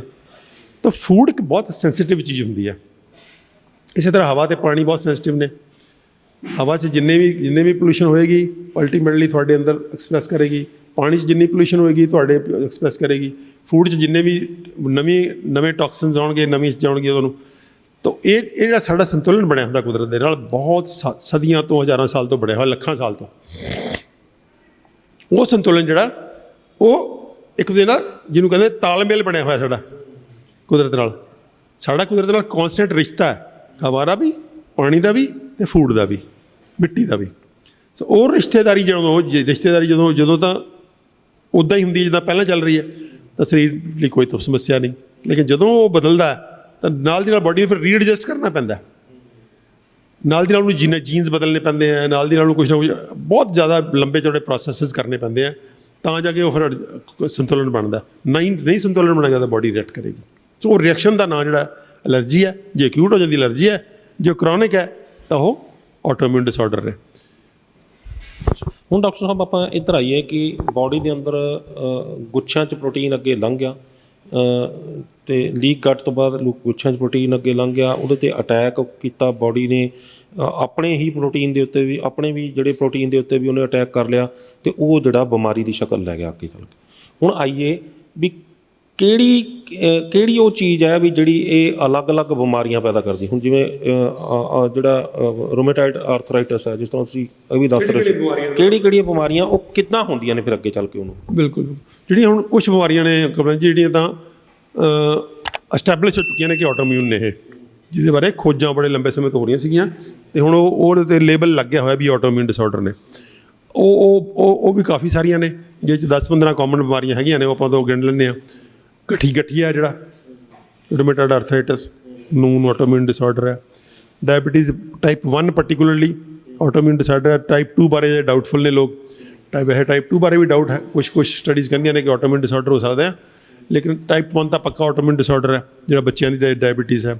ਨੰਬਰ 3 'ਤੇ ਥਾਇਰਾਇਡ ਦੀਆਂ 2 ਬਿਮਾਰੀਆਂ ਨੇ, ਹਾਈਪਰ ਵੀ ਜਿਹੜਾ ਹੈਗਾ ਗ੍ਰੇਵਜ਼ ਡਿਜ਼ੀਜ਼ ਕਹਿੰਦੇ ਉਹਨੂੰ, ਅਤੇ ਹੋਸ਼ੀਮੋਟੋ ਡਿਜ਼ੀਜ਼ ਕਹਿੰਦੇ ਉਹਨੂੰ, ਉਹ ਵੀ ਆਟੋਇਮਿਊਨ ਡਿਸਆਰਡਰ ਹੈ। ਫਿਰ ਥੋੜ੍ਹੀ ਸਿੰਗਰੈਣੀ ਹੋ ਗਈ, ਸਿੰਗਰੈਣੀ ਦੀਆਂ 2 ਫਾਰਮ, ਅਲਸਰੇਟਿਵ ਕੋਲਾਈਟਿਸ ਹੈ ਅਤੇ ਕ੍ਰੋਨਜ਼ ਡਿਜ਼ੀਜ਼ ਹੈ। ਸਿੰਗਰੈਣੀ ਦੇ ਲੈਟਰਿਨ 'ਚ ਪੇਟ ਦੁਖਣ ਲੱਗ ਜਾਂਦਾ, ਛਾਲੇ ਹੋ ਜਾਂਦੇ ਅੰਦਰ ਅੰਤੜੀ, ਵੱਡੀ ਆਂਤ 'ਚ ਅਤੇ ਛੋਟੀ ਆਂਤ 'ਚ। ਕ੍ਰੋਨਜ਼ ਡਿਜ਼ੀਜ਼ ਛੋਟੀ ਆਂਤ 'ਚ ਵੀ ਹੁੰਦੇ ਆ, ਅਤੇ ਅਲਸਰੇਟਿਵ ਕੋਲਾਈਟਿਸ 'ਚ ਵੱਡੀ ਆਂਤ 'ਚ ਹੁੰਦੇ ਆ ਇਕੱਲੇ। ਅਲਸਰੇਟਿਵ ਕੋਲਾਈਟਿਸ ਹੋ ਜਾਂਦੇ ਆ। ਤਾਂ ਇੱਦਾਂ ਹੀ ਜਿਹੜੀਆਂ ਕੁਛ ਸਕਿਨ ਦੀਆਂ ਬਿਮਾਰੀਆਂ ਨੇ, ਐਗਜ਼ੀਮਾ ਹੈ, ਸੋਰੀਆਸਿਸ ਹੈ, ਫਾਰ ਐਗਜ਼ਾਮਪਲ ਸੋਰੀਆਸਿਸ ਕਹਿੰਦੇ ਉਹਨੂੰ, ਸੋਰੀਆਸਿਸ ਹੈ, ਉਹ ਹੈ, ਉਹ ਵੀ ਆਟੋਇਮਿਊਨ ਡਿਸਆਰਡਰ ਹੈ। ਤਾਂ ਇਹ ਕੁਛ ਬਿਮਾਰੀਆਂ, ਪਾਰਕਿੰਸਨ ਨਹੀਂ, ਆਟੋਇਮਿਊਨ ਡਿਸਆਰਡਰ, ਡੀਜਨਰੇਟਿਵ ਡਿਸਆਰਡਰ ਕਹਿੰਦੇ ਇਹਨੂੰ। ਲੇਕਿਨ ਆਟੋਇਮਿਊਨਿਟੀ ਜਿਹੜੀ ਨਾ ਕੁਲਵੰਤ ਜੀ ਜ਼ਰੂਰੀ ਨਹੀਂ ਵੀ ਜਿਹੜੀ ਡਿਜ਼ੀਜ਼ਸ ਪਿਓਰਲੀ ਐਸਟੈਬਲਿਸ਼ਡ ਨੇ ਕਿ ਆਟੋ ਇਮਿਊਨ ਨੇ। ਬਹੁਤ ਸਾਰੀਆਂ ਬਿਮਾਰੀਆਂ ਦੇ ਅੰਦਰ ਆਟੋ ਇਮਿਊਨਿਟੀ ਇੱਕ ਪ੍ਰੋਸੈਸ ਹੈ। ਆਪਾਂ ਇਕੱਲੇ ਡਾਕਟਰਾਂ ਦੇ ਲੇਬਲ 'ਤੇ ਨਾ ਜਾਈਏ। ਆਟੋ ਇਮਿਊਨਿਟੀ ਇੱਕ ਪ੍ਰੋਸੈਸ ਹੈ। ਸਪੋਜ਼ ਆਟੋ ਇਮਿਊਨਿਟੀ ਮੇਰੇ ਅੰਦਰ ਚੱਲ ਰਹੀ ਹੈ, ਯਾਨੀ ਕਿ ਮੇਰੇ ਸਰੀਰ 'ਚ ਕੋਈ ਇਹੋ ਜਿਹਾ ਪ੍ਰੋਟੀਨ ਜਾ ਰਿਹਾ ਹੈ ਜਿਹੜਾ ਮੇਰੀ ਬਾਡੀ ਨੂੰ ਡਿਸਟਰਬ ਕਰ ਰਿਹਾ, ਉਹਦੇ ਇਕੱਲਾ ਮਣਕਾ ਟੁੱਟਣ ਦੀ ਬਜਾਏ ਗੁੱਛੇ ਜਾ ਰਹੇ ਆ। ਇਹ ਸਾਡੇ ਸਭ 'ਚ ਹੋ ਰਿਹਾ, ਕਿਉਂਕਿ ਸਾਡੇ ਸਭ ਦੀ ਅੰਤੜੀਆਂ ਦੇ ਸਾਨੂੰ ਸਭ ਨੂੰ ਲੀਕੀ ਗੱਟ ਹੈ। ਅੱਜ ਦੇ ਮਨੁੱਖ ਨੂੰ ਆਲਮੋਸਟ ਯੂਨੀਵਰਸਲੀ ਲੀਕੀ ਗੱਟ ਹੈਗੀ ਹੈ, ਕਿਉਂਕਿ ਜਿਹਦਾ ਵੀ ਪੇਟ ਖਰਾਬ ਰਹਿੰਦਾ ਸਮਝੋ ਉਹਨੂੰ ਲੀਕੀ ਗੱਟ ਹੈ ਨਾਲ। ਆਪ ਸਾਰਿਆਂ ਦਾ ਪੇਟ ਖਰਾਬ ਹੈ ਅੱਜ ਕੱਲ੍ਹ, ਕੋਈ ਪੇਟ ਖਰਾਬ ਤੋਂ ਬਿਨਾਂ ਬੰਦਾ ਨਹੀਂ ਹੈ। ਕੋਈ ਨਾ ਕੋਈ ਕਿਸੇ ਨੂੰ ਐਸਿਡ ਬਣ ਰਿਹਾ, ਕਿਸੇ ਨੂੰ ਜ਼ੁਕਾਮ ਆ ਰਿਹਾ, ਕਿਸੇ ਨੂੰ ਗੈਸ ਬਣ ਰਹੀ ਹੈ, ਕਿਸੇ ਨੂੰ ਕੁਛ ਨਾ ਕੁਛ ਹੈਗਾ। ਉਹ ਸਾਰੇ ਕਿਤੇ ਨਾ ਕਿਤੇ ਆਪਾਂ ਪ੍ਰਜ਼ਿਊਮ ਕਰ ਸਕਦੇ ਹਾਂ ਕਿ ਲੀਕੀ ਗੱਟ ਦਾ ਵਰਤਾਰਾ ਥੋੜ੍ਹਾ ਬਹੁਤਾ ਹਰ ਇੱਕ 'ਚ ਹੈਗਾ। ਔਰ ਲੀਕੀ ਗੱਟ ਦਾ ਵਰਤਾਰਾ ਹੈਗਾ ਤਾਂ ਪ੍ਰੋਟੀਨ ਜਿਹੜਾ ਉਹ ਗੁੱਛਿਆਂ ਦੀ ਸ਼ਕਲ 'ਚ ਕ੍ਰਾਸ ਕਰੇਗਾ, ਅਤੇ ਕਰੇਗਾ ਤਾਂ ਤੁਹਾਨੂੰ ਡੈਮੇਜ ਕਰੇਗਾ। ਹੁਣ ਮੈਂ ਦੱਸਦਾ ਵੀ ਕਿੰਨੀਆਂ ਬਿਮਾਰੀਆਂ ਜਿਹੜੀਆਂ ਪੋਸੀਬਲੀ ਆਟੋਮਿਊਨ ਹੋ ਸਕਦੀਆਂ ਨੇ। ਉਦਾਹਰਨ ਦੇ ਤੌਰ 'ਤੇ ਸਾਡਾ ਸਰੀਰ ਟੁੱਟਦਾ ਭੱਜਦਾ ਰਹਿੰਦਾ, ਬਹੁਤ ਹੀ ਆ ਇਹਨੂੰ ਅਸੀਂ ਕਹਿੰਦੇ ਹਾਂ ਫਾਈਬਰੋਮਾਈਲਜੀਆ। ਆਹ ਵੀ ਦੁਖ ਰਿਹਾ, ਇੱਧਰੋਂ ਵੀ ਦੁਖ ਰਿਹਾ, ਲੱਤਾਂ ਵੀ ਦੁਖ ਰਹੀਆਂ ਨੇ, ਬਾਹਾਂ ਵੀ ਦੁਖ ਰਹੀਆਂ ਨੇ, ਪਿੱਠ ਵੀ ਦੁਖ ਰਹੀ ਹੈ ਕੁਛ, ਜਾਂ ਥਕਾਵਟ ਰਹੀ ਜਾਂਦੀ ਹੈ। ਕਰੋਨਿਕ ਫਟੀਗ ਸਿੰਡਰੋਮ ਹੁਣ ਬਹੁਤ ਬਿਲਕੁਲ ਹੋ ਸਕਦਾ ਕਿ ਕਰੋਨਿਕ ਫਟੀਗ ਸਿੰਡਰੋਮ ਅਤੇ ਫਾਈਬਰੋਮਾਈਲਜੀਆ ਆਟੋਮਿਊਨ ਹੋਣ। ਠੀਕ ਹੈ। ਉਸ ਤੋਂ ਬਾਅਦ ਤੁਹਾਡੇ ਜਿਹੜੇ ਨੇ ਸਪਰਮਸ ਨੇ, ਸਪਰਮ ਕਾਊਂਟ ਜਿਹੜੇ ਟੈਸਟਿਸ ਤੁਹਾਡੇ ਡੈਮੇਜ ਹੋ ਰਹੇ, ਹਾਰਮੋਨਸ ਡੈਮੇਜ ਹੋ ਰਹੇ ਆ, ਤੁਹਾਡਾ ਥਾਇਰਾਇਡ ਡੈਮੇਜ ਹੋ ਰਿਹਾ, ਤੁਹਾਡੀ ਸ਼ੂਗਰ ਜਿਹੜੀ ਹੈ ਤੁਹਾਨੂੰ ਹੋ ਰਹੀ ਹੈ, ਤੁਹਾਡੀ ਲੜਕੀਆਂ ਦੇ ਅੰਦਰ PCOD ਹੋ ਰਹੀ ਹੈ, ਲੜਕੀਆਂ 'ਚ ਅੰਡੇ ਨਹੀਂ ਬਣ ਰਹੇ, ਬੰਦਿਆਂ ਸਪਰਮ ਨਹੀਂ ਬਣ ਰਹੇ, ਇਹਦੇ 'ਚ ਵੀ ਆਟੋਮਿਊਨਿਟੀ ਰੋਲ ਪਲੇ ਕਰ ਸਕਦੀ ਹੈ। ਸੋ ਜ਼ਰੂਰੀ ਨਹੀਂ ਹੈ ਕਿ ਜਿਹੜੀਆਂ ਪੁਰਾਣੀਆਂ ਵੈਲ ਐਸਟੈਬਲਿਸ਼ ਬਿਮਾਰੀਆਂ ਆਟੋਮਿਊਨਿਟੀ ਸਿਰਫ ਉਹਦੇ 'ਚ ਹੀ ਹੋਏਗੀ। ਉਹ ਬਿਮਾਰੀਆਂ ਨੇ, ਖਤਰਨਾਕ ਬਿਮਾਰੀਆਂ ਨੇ ਜਿਨ੍ਹਾਂ ਨੂੰ ਸਾਇੰਸ ਨੇ ਐਸਟੈਬਲਿਸ਼ ਕਰਤਾ ਕਿ ਇਹ ਆਟੋਮਿਊਨ ਨੇ। ਲੇਕਿਨ ਆਟੋਮਿਊਨਿਟੀ ਜਿਹੜੀ ਐਜ਼ ਏ ਪ੍ਰੋਸੈਸ ਹੈ ਉਹ ਕਾਫੀ ਜ਼ਿਆਦਾ ਬਿਮਾਰੀਆਂ 'ਚ ਰੋਲ ਪਲੇ ਕਰਦੀ ਹੋ ਸਕਦੀ ਹੈ, ਪੋਸੀਬਿਲਿਟੀ ਹੈ। ਸਾਇੰਸ ਇਹਨੂੰ ਪੋਸੀਬਿਲਿਟੀ ਨੂੰ ਰੱਖਦੀ ਹੈ ਕਿ ਆਟੋਮਿਊਨਿਟੀ ਜਿਹੜੀ ਹੈ ਇੱਕ ਪ੍ਰਕਿਰਿਆ ਦੇ ਤੌਰ 'ਤੇ ਸਾਡੇ ਬਹੁਤ ਵਾਈਡ ਸਪਰੈਡ ਹੈ, ਕਿਉਂਕਿ ਐਲਰਜੀਜ਼ ਬਹੁਤ ਵਾਈਡ। ਫਾਰ ਐਗਜ਼ਾਮਪਲ ਹੁਣ ਕਣਕ ਤੋਂ ਐਲਰਜੀ ਹੈ, ਕਿੰਨੇ ਲੋਕਾਂ ਨੂੰ ਕਣਕ ਤੋਂ ਐਲਰਜੀ ਹੈ। ਸੋ ਵਰਤਾਰਾ ਤਾਂ ਉਹੀ ਹੈ ਨਾ, ਵਰਤਾਰਾ ਤਾਂ ਉਹੀ ਹੈ ਕਿ ਕਣਕ ਦਾ ਪ੍ਰੋਟੀਨ ਜਿਹੜਾ ਉਹਨੂੰ ਬਾਡੀ ਉਹਦੇ ਨਾਲ ਸੰਤੁਲਨ ਨਹੀਂ ਬਣਾ ਪਾ ਰਹੀ, ਅਤੇ ਕਣਕ ਦਾ ਪ੍ਰੋਟੀਨ ਬਿਨਾਂ ਟੁੱਟੇ ਅੰਦਰ ਲੰਘ ਰਿਹਾ। ਜੇ ਅਮਾਈਨੋ ਐਸਿਡ ਟੁੱਟ ਜੇ ਫਿਰ ਤਾਂ ਕੋਈ ਐਲਰਜੀ ਨਹੀਂ ਹੋਣੀ ਚਾਹੀਦੀ। ਐਲਰਜੀ ਤਾਂ ਹੀ ਹੁੰਦੀ ਹੈ ਜੇ ਉਹ ਗੁੱਛਿਆਂ ਦੀ ਸ਼ਕਲ ਜਾਏਗਾ ਤਾਂ, ਕਿਉਂਕਿ ਗੁੱਛੇ ਜਿਹੜੇ ਪ੍ਰੋਟੀਨ ਹੈ, ਅਮਾਈਨੋ ਐਸਿਡ ਪ੍ਰੋਟੀਨ ਖਤਮ ਹੋ ਗਿਆ, ਉਹਦਾ ਪ੍ਰੋਟੀਨ ਦੀ ਹੋਂਦ ਖਤਮ ਹੋ ਗਈ। ਜਦੋਂ ਮਾਲਾ ਟੁੱਟ ਗਈ ਇਕੱਲੇ ਮਣਕੇ 'ਚ ਤਾਂ ਮਾਲਾ ਦੀ ਹੋਂਦ ਖਤਮ ਹੈ, ਹੁਣ ਮਣਕੇ ਨੇ ਉਹ। ਲੇਕਿਨ ਜਦ ਤੱਕ ਉਹ ਗੁੱਛੇ ਨੇ ਮਾਲਾ ਦੀ ਕੁਛ ਨਾ ਕੁਛ ਰਹਿੰਦ ਖੂੰਦ ਹੈਗੀ ਹੈ। ਤਾਂ ਉਹ ਸਮਝ ਲਓ ਵੀ ਉਹ ਜਿਹੜੇ ਗੁੱਛੇ ਨੇ ਉਹ ਜਦ ਤੱਕ ਇਕੱਲੇ ਮਣਕੇ 'ਚ ਨਹੀਂ ਟੁੱਟਦੇ ਉਹਨਾਂ ਚਿਰ ਖੂਨ 'ਤੇ, ਉਸ ਤੋਂ ਬਾਅਦ ਖੂਨ 'ਚ ਜਾਣ ਉਹਨਾਂ ਚਿਰ ਆਟੋਮਿਊਨਿਟੀ ਦੀ ਪੋਸੀਬਿਲਿਟੀ ਹੈਗੀ ਆ। ਅਤੇ ਬਹੁਤ ਸਾਰੀਆਂ ਬਿਮਾਰੀਆਂ ਜਿਹੜੀਆਂ ਹੁਣ ਅੱਜ ਆਟੋਮਿਊਨ ਲੇਬਲਡ ਨਹੀਂ ਹੈਗੀਆਂ, ਉਹ ਕੱਲ੍ਹ ਨੂੰ ਉਹ 'ਚ ਕੋਈ ਕਈ ਸਾਰੀਆਂ ਬਿਮਾਰੀਆਂ ਹੋ ਸਕਦਾ ਕੱਲ੍ਹ ਨੂੰ ਆਟੋਮਿਊਨਿਟੀ ਬਣ ਜਾਣ। ਆਪਾਂ ਨੇ ਆਟੋਮਿਊਨਿਟੀ ਦੇ ਪ੍ਰੋਸੈਸ ਨੂੰ ਰੋਕਣਾ। ਜਿਹੜਾ ਮਾਡਰਨ ਮੈਡੀਕਲ ਸਿਸਟਮ ਇੱਧਰ ਧਿਆਨ ਨਹੀਂ ਦੇ ਰਿਹਾ, ਅਤੇ ਅਸੀਂ ਰੋਕਣਾ ਕਿਹਨੂੰ ਹੈ ਕਿ ਸਾਡੀ ਗੱਟ ਲੀਕੀ ਨਾ ਰਹੇ। ਅਸੀਂ ਆਪਣੇ ਫੂਡ ਨੂੰ ਬਹੁਤ ਜ਼ਿਆਦਾ ਮੋਡੀਫਾਈ ਨਾ ਕਰੀਏ, ਨੈਚੁਰਲ ਢੰਗ ਨਾਲ ਪ੍ਰੋਡਿਊਸ ਕਰੀਏ, ਤਾਂ ਕਿ ਉਹੀ ਬੀਜ ਪੀੜ੍ਹੀ ਦਰ ਪੀੜ੍ਹੀ ਅੱਗੇ ਦੇ ਅੱਗੇ ਚੱਲੇ। ਇਹ ਨਹੀਂ ਵੀ ਅੱਜ ਅਸੀਂ ਧੱਕੇ ਨਾਲ ਫੋਰਸ ਕਰਕੇ ਉਹ 'ਚ ਖਾਦਾਂ ਪਾ ਕੇ, ਜੋ ਪੈਸਟੀਸਾਈਡ ਪਾ ਕੇ ਉਹਨੂੰ ਜੈਨੇਟਿਕਲੀ ਮੋਡੀਫਾਈ ਕਰਕੇ ਬਦਲ ਦਈਏ। 100 ਸਾਲ ਬਾਅਦ ਸਾਨੂੰ ਸਮਝ ਆਉਂਦੀ ਹੈ, 60 ਸਾਲ 50 ਸਾਲ ਹੁਣ ਸਾਨੂੰ ਸਮਝ ਆ ਰਹੀ ਵੀ ਕਣਕ ਦਾ ਜਿਹੜੀ ਹੈ ਤੁਸੀਂ ਦੇਖੋ ਕਿੱਡੀ ਟ੍ਰੈਜਡੀ ਹੋ ਰਹੀ ਸਾਡੇ ਨਾਲ।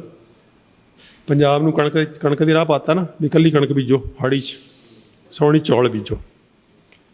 ਅੱਜ ਸਾਨੂੰ ਇਹ ਕਹਿਣਾ ਪੈ ਰਿਹਾ ਵੀ ਕਣਕ ਖਾਣੀ ਬੰਦ ਕਰੋ। ਸਾਡਾ ਤਾਂ ਭੱਠਾ ਬੈਠ ਗਿਆ। ਅੱਜ ਵਿਚਾਰੇ ਕਿਸਾਨ ਜਿਹੜੇ ਨੇ ਉਹ ਬੌਂਦਲੇ ਹੋਏ ਆ। ਅਸੀਂ ਕਹੀ ਜਾਂਦੇ ਹਾਂ ਕਣਕ ਬੰਦ ਕਰੋ, ਉਹ ਕਹਿੰਦੇ ਤੁਸੀਂ ਸਾਡਾ ਭੱਠਾ ਬਿਠਾ ਰਹੇ ਹੋ। ਹੁਣ ਅਸੀਂ ਕੀ ਕਰੀਏ?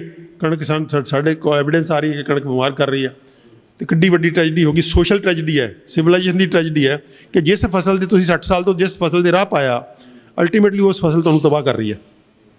ਕੋਈ ਚੌਲ ਹੋਰ ਤਰ੍ਹਾਂ ਤਬਾਹ ਕਰ ਰਹੇ ਆ, ਕਣਕ ਹੋਰ ਤਰ੍ਹਾਂ ਤਬਾਹ ਕਰ ਰਹੀ ਹੈ। ਸਾਨੂੰ ਦੋ ਫਸਲਾਂ ਦੇ ਰਾਹ ਪਾਤਾ ਉਹਨਾਂ ਨੇ, ਪੂਰੀ ਦੀ ਪੂਰੀ ਪੰਜਾਬ ਦੀ ਸਿਵਲਾਈਜੇਸ਼ਨ ਡਿਸਟਰੋਏ ਕਰਤੀ ਨਾ। ਇਹ ਆਟੋਮਿਊਨਿਟੀ ਹੈ।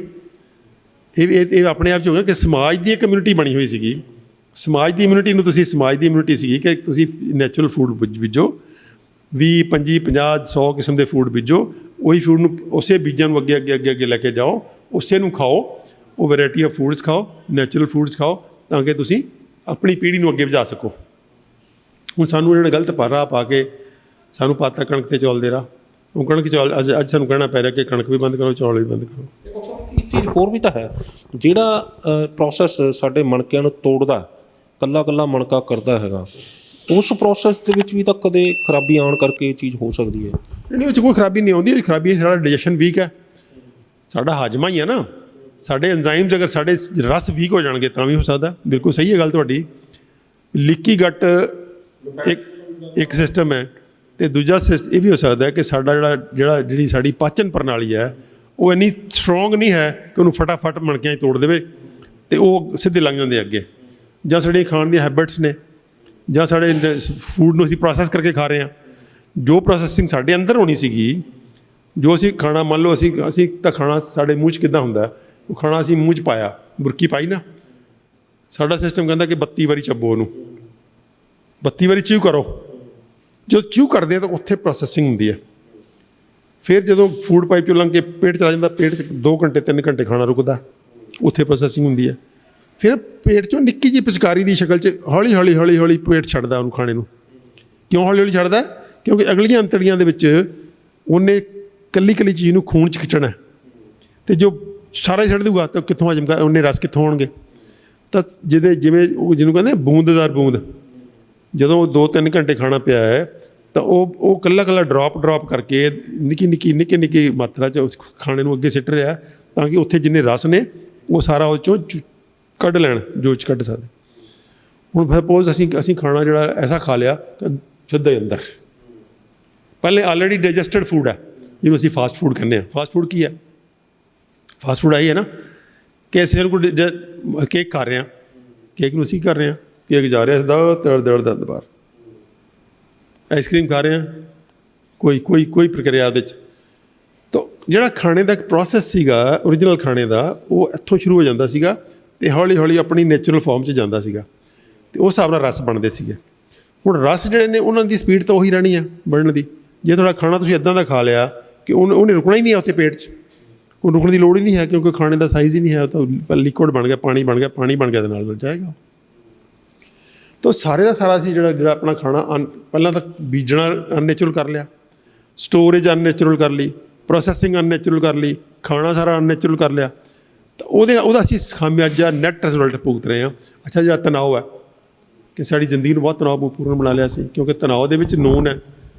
ਤੁਸੀਂ ਅੱਜ ਇਸ ਵੇਲੇ ਸਾਨੂੰ ਕੋਈ ਐਮਰਜੈਂਸੀ ਆ ਜਾਏ, ਅਸੀਂ ਸਾਰਾ ਕੁਝ ਛੱਡ ਕੇ, ਭੁੱਖ ਨਹੀਂ, ਪਿਆਸ ਨਹੀਂ, ਕੁਛ ਨਹੀਂ, ਸਭ ਕੁਝ ਖਤਮ ਹੋ ਜਾਂਦਾ। ਕਿਉਂ ਖਤਮ ਹੋ ਜਾਂਦਾ? ਕਿਉਂਕਿ ਤਣਾਅ ਜਿਹੜਾ ਉਹ ਕੁਦਰਤ ਦਾ ਵਾਰਨਿੰਗ ਸਿਗਨਲ ਹੁੰਦਾ ਵੀ ਭਾਈ ਸਾਹਿਬ ਆਪਣਾ ਆਹ ਗੱਲ ਪਹਿਲਾਂ ਨਜਿੱਠੋ, ਭੁੱਖ ਪਿਆਸ ਬਦੀ ਵੱਲ ਬਾਅਦ 'ਚ ਕਰਾਂਗੇ। ਤਾਂ ਜੇ ਅਸੀਂ ਤਣਾਅ 'ਚ ਰਹੀ ਜਾ ਰਹੇ ਲਗਾਤਾਰ ਤਣਾਅ 'ਚ ਰਹੀ ਜਾਣਾ, ਕਿਉਂ? ਕੋਈ ਮਤਲਬ ਨਹੀਂ ਹੈ। ਅਸੀਂ ਇੱਕ ਇਮੈਜਨਰੀ ਪਹਿਲਾਂ ਬਣਾ ਲੈਂਦੇ ਵੀ ਅਸੀਂ ਉਹ ਉੱਥੇ ਪਹੁੰਚਣਾ, ਤਾਰੇ ਤੋੜ ਕੇ ਲਿਆਉਣੇ ਆ, ਤਾਰੇ ਟੁੱਟਦੇ ਨਹੀਂ ਹੈ, ਅਸੀਂ ਤਣਾਅ 'ਚ ਰਹੀ ਜਾਂਦੇ ਹਾਂ। ਕਿਸੇ ਨੇ ਬਣਾ ਲਿਆ ਵੀ ਮੈਂ IAS ਬਣਨਾ, ਕਿਸੇ ਨੇ ਬਣਾ ਲਿਆ ਮੈਂ IPS ਬਣਨਾ, ਕਿਸੇ ਨੇ ਬਣਾ ਲਿਆ ਮੈਂ ਡਾਕਟਰ ਬਣਨਾ। ਵੱਡੇ ਅਸੀਂ ਉਹ ਬਣਾ ਦਿੰਦੇ ਬੱਚਿਆਂ ਦੇ ਮਨ 'ਚ ਇਮੇਜ, ਜੰਮਦੇ ਬੱਚੇ ਦੇ ਅੰਦਰ ਦੇ ਮਤਲਬ ਉਹਨੂੰ ਅਸੀਂ ਐਸਾ ਉਹਦੇ 'ਤੇ ਅਟੈਕ ਕਰਦੇ ਹਾਂ ਕਿ ਬੱਚੇ ਨੂੰ ਅਸੀਂ ਮਤਲਬ ਸਾਹਮਣੇ ਚੜ੍ਹਾ ਦਿੰਦੇ ਹਾਂ ਵੀ ਤੂੰ ਤਾਂ ਤਾਰੇ ਤੋੜ ਲਿਆਉਣੇ। ਉਹ ਵਿਚਾਰੇ ਜਦੋਂ ਨਹੀਂ ਤਾਰੇ ਟੁੱਟਦੇ ਫਿਰ ਉਹ ਤਣਾਅ 'ਚ ਰਹਿੰਦਾ। ਉਹ ਤਾਰੇ ਕਿੰਨੇ ਕੁ ਬੰਦੇ ਤੋੜ ਲੈਣਗੇ? ਜੇ 100 ਬੰਦਿਆਂ ਨੂੰ ਤੁਸੀਂ ਤਿਆਰ ਕਰ ਰਹੇ ਹੋ IAS ਬਣਨ ਲਈ, ਤਾਂ ਉਹ 'ਚ IAS ਤਾਂ ਇੱਕ ਨੇ ਬਣਨਾ, ਬਾਕੀ 99 ਤਾਂ ਰੈਸਟ 'ਚ ਰਹਿਣਗੇ। ਤੁਹਾਨੂੰ ਇਹੋ ਜਿਹੇ ਬੰਦੇ ਮਿਲਣਗੇ ਜਿਹੜੇ ਸਾਰੀ ਜ਼ਿੰਦਗੀ ਮੁੜ ਕੇ ਪਛਤਾਈ ਜਾਂਦੇ ਆ ਵੀ ਮੈਂ ਤਾਂ IAS ਬਣਨਾ ਸੀਗਾ, ਮੈਂ ਤਾਂ ਬਣ ਨਹੀਂ ਸਕਿਆ। ਮੈਨੂੰ ਰੋਜ਼ ਮੇਰੀ ਕੋਈ ਨਾ ਕੋਈ ਆ ਜਾਂਦਾ, ਡੇਲੀ ਇੱਕ ਅੱਧਾ ਮੇਰੀ ਇਹੋ ਜਿਹਾ ਆਉਂਦਾ। ਕੱਲ੍ਹ ਵੀ ਮੇਰੇ ਕੋਲ ਬੈਠਾ ਸੀ, ਐਡਵੋਕੇਟ ਲੱਗਿਆ ਹੋਇਆ, ਅਟਾਰਨੀ ਜਨਰਲ ਹੈ, ਅਸਿਸਟੈਂਟ ਅਟਾਰਨੀ ਹੈ, ਸਰਕਾਰੀ ਵਕੀਲ ਹੈ, ਚੰਗੀ ਭਲੀ ਲਾਈਫ ਹੈ ਉਹਦੀ। ਉਹ ਡਾਕਟਰ ਸਾਹਿਬ ਮੇਰੇ ਦਿਮਾਗ 'ਚ ਨਾ ਉਹ ਗੱਲ ਨਹੀਂ ਜਾਂਦੀ ਵੀ ਮੈਂ ਤਾਂ IAS 'ਚ ਦਿੱਤਾ ਸੀਗਾ, ਫਿਰ ਮੈਂ IPS ਦਿੱਤਾ, ਫਿਰ ਮੈਂ ਸਟੇਟ ਦੀ ਉਹ ਜੋ PCS ਦਿੱਤਾ, ਫਿਰ ਮੈਂ ਕਿਤੇ ਸਿਲੈਕਟ ਨਹੀਂ ਹੋਇਆ। ਅਲਟੀਮੇਟਲੀ ਫਿਰ ਮੈਨੂੰ ਉਧਰ AD ਹੈ। ਵੈਸੇ ਤਾਂ ਲਾਈਫ ਮੇਰੀ ਚੰਗੀ ਆ, ਕਹਿੰਦਾ ਵੈਸੇ ਕੋਈ ਖਾਸ ਮੈਨੂੰ ਦਿੱਕਤ ਨਹੀਂ ਆ, ਮੈਂ ਸੈਟਿਸਫਾਈਡ ਹਾਂ। ਪਰ ਮੇਰੇ ਮਨ 'ਚੋਂ ਕਹਿੰਦਾ ਉਹ ਜਾਂਦੀ ਨਹੀਂ ਹੈਗਾ। ਉਹ ਕਿਉਂ? ਕਿਉਂਕਿ ਪੇਰੈਂਟਸ ਟੁੱਟ ਕੇ ਪਾਈ ਹੈ ਵੀ ਤੂੰ ਤਾਂ ਫਸਟ ਆਉਣਾ, ਤੂੰ ਤਾਂ ਸਿਰ ਉਹ ਇਹ ਸਾਰਾ ਕੁਦਰਤ ਦਾ ਸਾਰਾ ਨੇਚਰ ਦੇ ਅੰਦਰ ਸਭ ਖੇਲ ਹੈ। ਕੁਦਰਤ ਦੀ ਖੇਡ ਲਈ ਰਚਨਾ ਜੇ ਅਸੀਂ ਇੰਜੋਏ ਕਰਦੇ ਹੋਏ, ਹੱਸਦੇ ਖੇਡਦੇ, ਨੱਚਦੇ ਟੱਪਦੇ ਜ਼ਿੰਦਗੀ ਨਹੀਂ ਬਿਤਾਉਂਦੇ ਤਾਂ ਉਹ ਤਣਾਅ ਕ੍ਰੀਏਟ ਹੁੰਦਾ। ਉਹ ਜਦੋਂ ਤਣਾਅ ਕ੍ਰੀਏਟ ਹੁੰਦਾ ਤਾਂ ਤਣਾਅ ਸਾਰਾ ਡਾਈਜੈਸ਼ਨ ਖਰਾਬ ਕਰਦਾ। ਸੋ ਤਣਾਅ ਨੂੰ ਕਦੀ ਨਹੀਂ ਭੁੱਲਣਾ। ਬਾਕੀ ਸਾਰਾ ਕੁਝ ਠੀਕ ਕਰ ਲਈਏ, ਜੇ ਤਣਾਅ ਠੀਕ ਨਾ ਕੀਤਾ ਤਾਂ ਨਹੀਂ। ਅਸੀਂ ਡਾਈਟ ਦਿੰਦੇ ਹਾਂ, ਜਿਹੜੇ ਬੰਦੇ ਤਣਾਅ 'ਚ ਹੁੰਦੇ ਡਾਈਟ ਵੀ ਅਸਰ ਨਹੀਂ ਕਰਦੀ ਉਹਨਾਂ 'ਤੇ। ਜਿਸ ਕਰਕੇ ਤਣਾਅ ਵਾਲੀ ਗੱਲ ਨੂੰ ਨਾਲ ਲੈਣਾ ਅਤੇ ਬੰਦੇ ਨੂੰ ਉਹ ਤਰੀਕਾ ਦੱਸਣਾ ਵੀ ਕਿਵੇਂ ਕਰਨਾ। ਅਸੀਂ ਮੈਡੀਟੇਸ਼ਨ ਦੇ ਜੈਸਾ ਆਪਣਾ ਬੋਰਡ ਮੈਡੀਟੇਸ਼ਨ ਕਰੋ। ਤਾਂ ਇਹ ਸਾਰੀਆਂ ਗੱਲਾਂ ਜਿਹੜੀਆਂ ਰਲ ਮਿਲ ਕੇ ਕੀ ਕਰਦੀਆਂ ਨੇ ਕਿ ਸਾਡਾ ਜਿਹੜਾ ਪਾਚਨ ਪ੍ਰਣਾਲੀ ਉਹਨੂੰ ਕਮਜ਼ੋਰ ਕਰਦੀਆਂ ਨੇ, ਸਾਡੀ ਲੀਕੀ ਗੱਟ ਕ੍ਰੀਏਟ ਕਰਦੀਆਂ ਨੇ, ਔਰ ਸਾਡੇ ਅੰਦਰ ਜਿਹੜੇ ਪ੍ਰੋਟੀਨਸ ਨੇ ਇਕੱਲਾ ਮਣਕਾ ਟੁੱਟ ਕੇ ਜਾਣਾ ਚਾਹੀਦਾ ਖੂਨ 'ਚ, ਉਹ ਮਣਕੇ ਜਾਣ ਦੀ ਬਜਾਏ ਗੁੱਛੇ ਚਲੇ ਜਾਂਦੇ ਆ। ਅਤੇ ਗੁੱਛੇ ਜਦੋਂ ਚਲੇ ਜਾਂਦੇ ਆ ਤਾਂ ਉਹ ਕਾਰਨ ਬਣਦੇ ਆ ਆਟੋ ਇਮਿਊਨਿਟੀ ਦਾ। ਡਾਕਟਰ ਸਾਹਿਬ ਹੁਣ ਆਈਏ ਵੀ ਇੱਕ ਬੰਦੇ ਨੂੰ ਆਟੋ ਇਮਿਊਨ ਡਿਸਆਰਡਰ ਹੈਗਾ, ਫਿਰ ਆਪਾਂ ਨੂੰ ਕੀ ਕੋਈ ਇਸ ਤਰ੍ਹਾਂ ਦਾ ਪ੍ਰੋਸੈਸ ਹੈਗਾ ਵੀ ਜਿਹੜਾ ਆਪਾਂ ਨੂੰ ਇਸ ਚੀਜ਼ ਦੀ ਪਛਾਣ ਹੋ ਜਾਏ ਵੀ ਇਸ ਨੂੰ ਆਟੋ ਇਮਿਊਨ ਡਿਸਆਰਡਰ ਹੈ, ਇਹਨੂੰ ਹੁਣ ਅੱਗੇ ਚੱਲ ਕੇ ਆਹ ਬਿਮਾਰੀ ਹੋ ਸਕਦੀ ਹੈ, ਜਾਂ ਇਹਨੂੰ ਇਸ ਆਟੋ ਇਮਿਊਨ ਉਹ ਕਿਸੇ ਪਾਸੇ ਉਹਨੇ ਟੈਸਟ ਨਹੀਂ ਕਰਾਇਆ, ਬਿਮਾਰ ਹੈ, ਉਹ ਘਰੇ ਹੈ, ਗੋਲੀਆਂ ਖਾਈ ਜਾ ਰਿਹਾ, ਆਪਣੇ ਪਿੰਡ ਤੋਂ ਲੈ ਲਈ ਹਰਾ ਪੱਤਾ ਅਤੇ ਕੈਮਿਸਟ ਤੋਂ ਲੈ ਲਈ ਲਾਲ ਪੱਤਾ, ਇਹ ਇੱਦਾਂ ਦੀਆਂ ਕੋਈ ਗੋਲੀਆਂ ਖਾਈ ਜਾ ਰਿਹਾ, ਉਹਨੂੰ ਪਤਾ ਨਹੀਂ ਹੈ ਵੀ ਕੀ ਹੈ। ਲੇਕਿਨ ਜੇ ਉਹ ਤੁਹਾਡੇ ਵਰਗੇ ਕਿਸੇ ਮਾਹਰ ਕੋਲ ਆਉਂਦਾ ਹੈ ਤਾਂ ਕੀ ਉਹਨੂੰ ਦੇਖ ਕੇ ਆਪਾਂ ਦੱਸ ਸਕਦੇ ਹਾਂ ਵੀ ਇਹਨੂੰ ਆਹ ਅੱਗੇ ਚੱਲ ਕੇ ਪ੍ਰੋਸੈਸ ਦੇ ਵਿੱਚ ਆਹ ਚੱਕ ਕੇ ਬਿਮਾਰੀ ਹੋ ਸਕਦੀ ਹੈ ਇਹਨੂੰ ਆਟੋ ਇਮਿਊਨ? ਦੇਖੋ ਉਹ ਜਿਹੜਾ ਤਾਂ ਮਾਡਰਨ ਮੈਡੀਕਲ ਸਿਸਟਮ ਹੈ ਉਹਦੀ ਦਿੱਕਤ ਇਹ ਹੈ ਕਿ ਉਹ ਸਿਰਫ ਜਿਹੜੀਆਂ ਬਿਮਾਰੀਆਂ ਦੇ ਉੱਪਰ ਚੇਪੀ ਲੱਗੀ ਹੋਈ ਆਟੋਮਿਊਨ ਦੀ ਉਹਨੂੰ ਹੀ ਆਟੋਮਿਊਨ ਕਹਿੰਦਾ। ਜਿਹੜਾ ਮੇਰੇ ਵਰਗਾ ਬੰਦਾ ਉਹ ਤਾਂ ਆਟੋਮਿਊਨ ਹੈਗੇ ਹੀ ਨੇ। ਉਸ ਤੋਂ ਇਲਾਵਾ ਵੀ ਆਟੋਮਿਊਨਿਟੀ ਨੂੰ ਸਸਪੈਕਟ ਕਰਦੇ ਹਾਂ ਅਸੀਂ। ਕਦੋਂ ਸਸਪੈਕਟ ਕਰਦੇ ਹਾਂ ਕਿ ਬੰਦਾ ਕਰੋਨਿਕਲੀ ਸਿੱਕ ਹੈ, ਕਰੋਨਿਕ ਸਿਕਨੈਸ ਹੈ। ਦੋ ਹੀ ਚੀਜ਼ਾਂ ਨੂੰ ਸਿੱਕ ਕਰ ਸਕਦੀਆਂ ਨੇ, ਜਾਂ ਤਾਂ ਕਰੋਨਿਕ ਇਨਫੈਕਸ਼ਨ ਹੋਊਗੀ ਜਾਂ ਕਰੋਨਿਕ ਕੋਈ ਇਨਫਲੇਮੇਸ਼ਨ ਹੋਏਗੀ। ਅਤੇ ਇਨਫਲੇਮੇਸ਼ਨ ਦਾ ਕਾਜ਼ ਆਟੋਮਿਊਨਿਟੀ ਹੁੰਦੀ ਹੈ। ਸੋ ਕਾਮਨ ਕਾਜ਼ ਕੀ ਹੈ? ਜਦੋਂ ਵੀ ਬੰਦਾ ਕੋਈ ਸਿੱਕ ਹੈ, ਬੰਦਾ ਕਹਿੰਦਾ ਮੇਰੇ ਤਾਂ ਹੱਡ ਪੈਰ ਟੁੱਟੀ ਜਾਂਦੇ ਆ, ਮੇਰਾ ਤਾਂ ਹੱਡੀਆਂ ਦੁਖੀ ਜਾਂਦੀਆਂ ਨੇ, ਮੇਰੇ ਤਾਂ ਆਹ ਦਰਦ ਹੈ, ਮੇਰੇ ਤਾਂ ਆਹ ਦਰਦ ਹੈ, ਮੇਰਾ ਅੰਗ ਨਹੀਂ ਕੰਮ ਕਰਦਾ, ਆਹ ਨਹੀਂ ਕਰਦਾ, ਗੁਰਦੇ ਦੇ ਜਾਂ ਜੋ ਕੋਈ ਟੈਸਟ ਕਰਾਉਣੇ ਆ ਜੋ ਚਾਹੁੰਦਾ ਵੀ ਇਹਦੀ ਕਿਡਨੀ ਪ੍ਰੋਪਰਲੀ ਫੰਕਸ਼ਨ ਨਹੀਂ ਕਰ ਰਹੀ, ਜਾਂ ਇਹਦਾ ਲਿਵਰ ਪ੍ਰੋਪਰ ਫੰਕਸ਼ਨ ਨਹੀਂ ਕਰ ਰਿਹਾ, ਜਾਂ ਇਹਦੀਆਂ ਅੰਤੜੀਆਂ ਪ੍ਰੋਪਰ ਫੰਕਸ਼ਨ ਨਹੀਂ ਕਰ ਰਹੀਆਂ।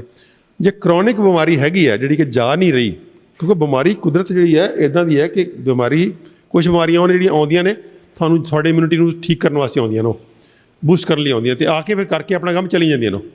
ਹੁਣ ਅਸੀਂ ਅਕਿਊਟ ਇਲਨੈਸ ਕਹਿੰਦੇ ਹਾਂ। ਤੁਹਾਨੂੰ ਕੋਈ ਟੱਟੀਆਂ ਉਲਟੀਆਂ ਲੱਗ ਗਈਆਂ, ਤੁਹਾਨੂੰ ਕੋਈ ਜ਼ੁਕਾਮ ਲੱਗ ਗਿਆ, ਤੁਹਾਨੂੰ ਕੋਈ ਫੋੜਾ ਫਿੰਸੀ ਹੋ ਗਿਆ, ਕੋਈ ਥੋੜ੍ਹਾ ਬਹੁਤਾ ਇੱਦਾਂ ਦਾ, ਇਹ ਕਾਹਦੇ ਵਾਸਤੇ ਆਉਂਦੀਆਂ ਨੇ? ਤੁਹਾਡੀ ਅਤੇ ਇੱਕ ਵਾਤਾਵਰਨ ਦੀ ਆਪਸ 'ਚ ਤਾਲਮੇਲ 'ਚ ਤੁਹਾਨੂੰ ਤਕੜਾ ਕਰਨ ਆਉਂਦੀਆਂ ਨੇ, ਤਾਂ ਕਿ ਤੁਸੀਂ ਹਾਣਦੇ ਰਹੋ, ਵਾਤਾਵਰਨ ਦੇ ਹਾਣਦੇ ਰਹੋ। ਇਹ ਨਾ ਹੋਵੇ ਵੀ ਤੁਹਾਨੂੰ ਨਿੱਕੀ ਜਿਹੀ ਗੱਲ ਹੀ ਬਿਮਾਰ ਤੁਹਾਡੀ ਮੌਤ ਦਾ ਕਾਰਨ ਬਣ ਜਾਏ ਕੱਲ੍ਹ ਨੂੰ। ਉਹ ਤੁਹਾਨੂੰ ਕੀ ਕਰਦੀਆਂ ਨੇ? ਉਹ ਲਗਾਤਾਰ ਬੂਸਟ ਕਰਦੀਆਂ ਰਹਿੰਦੀਆਂ ਨੇ, ਸਟੀਮੂਲੇਟ ਕਰਦੀਆਂ ਰਹਿੰਦੀਆਂ ਨੇ ਕਿ ਆਪਣੀ ਇਮਿਊਨਿਟੀ ਨੂੰ ਉੱਪਰ ਰੱਖੋ। ਕੱਲ੍ਹ ਨੂੰ ਕਿਸੇ ਕੋਈ ਇਹੋ ਜਿਹੀ ਗੱਲ ਨਾ ਹੋ ਜਾਏ ਵੀ ਤੁਸੀਂ ਨਿੱਕੀ ਜਿਹੀ ਬਿਮਾਰੀ ਤੁਹਾਨੂੰ ਢਾਹ ਲਏ। ਤਾਂ ਇੱਕ ਤਾਂ ਉਹ ਬਿਮਾਰੀਆਂ ਹੁੰਦੀਆਂ ਨੇ। ਇੱਕ ਬਿਮਾਰੀ ਹੁੰਦੀ ਹੈ ਕਿ ਬਿਮਾਰੀ ਉਹ ਹੈ ਉਹ ਜਾਂਦੀ ਵੀ ਨਹੀਂ ਹੈ। ਬੰਦਾ ਕਹੀ ਜਾਂਦਾ ਮੇਰਾ ਸਿਰ ਦੁਖੀ ਜਾ ਰਿਹਾ ਜੀ, ਮੇਰੀ ਹੱਡ ਪੈਰ ਟੁੱਟੀ ਜਾ ਰਹੇ ਜੀ, ਮੇਰੇ ਗੁਰਦੇ ਨਹੀਂ ਪ੍ਰੋਪਰ ਕੰਮ ਕਰ ਰਹੇ ਜੀ, ਜਾਂ ਉਹਦੇ ਵਿੱਚ ਵੀ ਸਸਪੈਕਟ ਕਰਨੀ ਚਾਹੀਦੀ ਹੈ ਕਿ ਆਟੋ ਇਮਿਊਨਿਟੀ ਆਪਣਾ ਰੋਲ ਪਲੇ ਕਰਦੀ ਹੋ ਸਕਦੀ ਹੈ। ਹੁਣ ਸਵਾਲ ਇਹ ਹੈ ਵੀ ਜਿਹੜਾ ਮਾਡਰਨ ਮੈਡੀਕਲ ਸਿਸਟਮ ਹੈ ਉਹ ਕੀ ਕਰਦਾ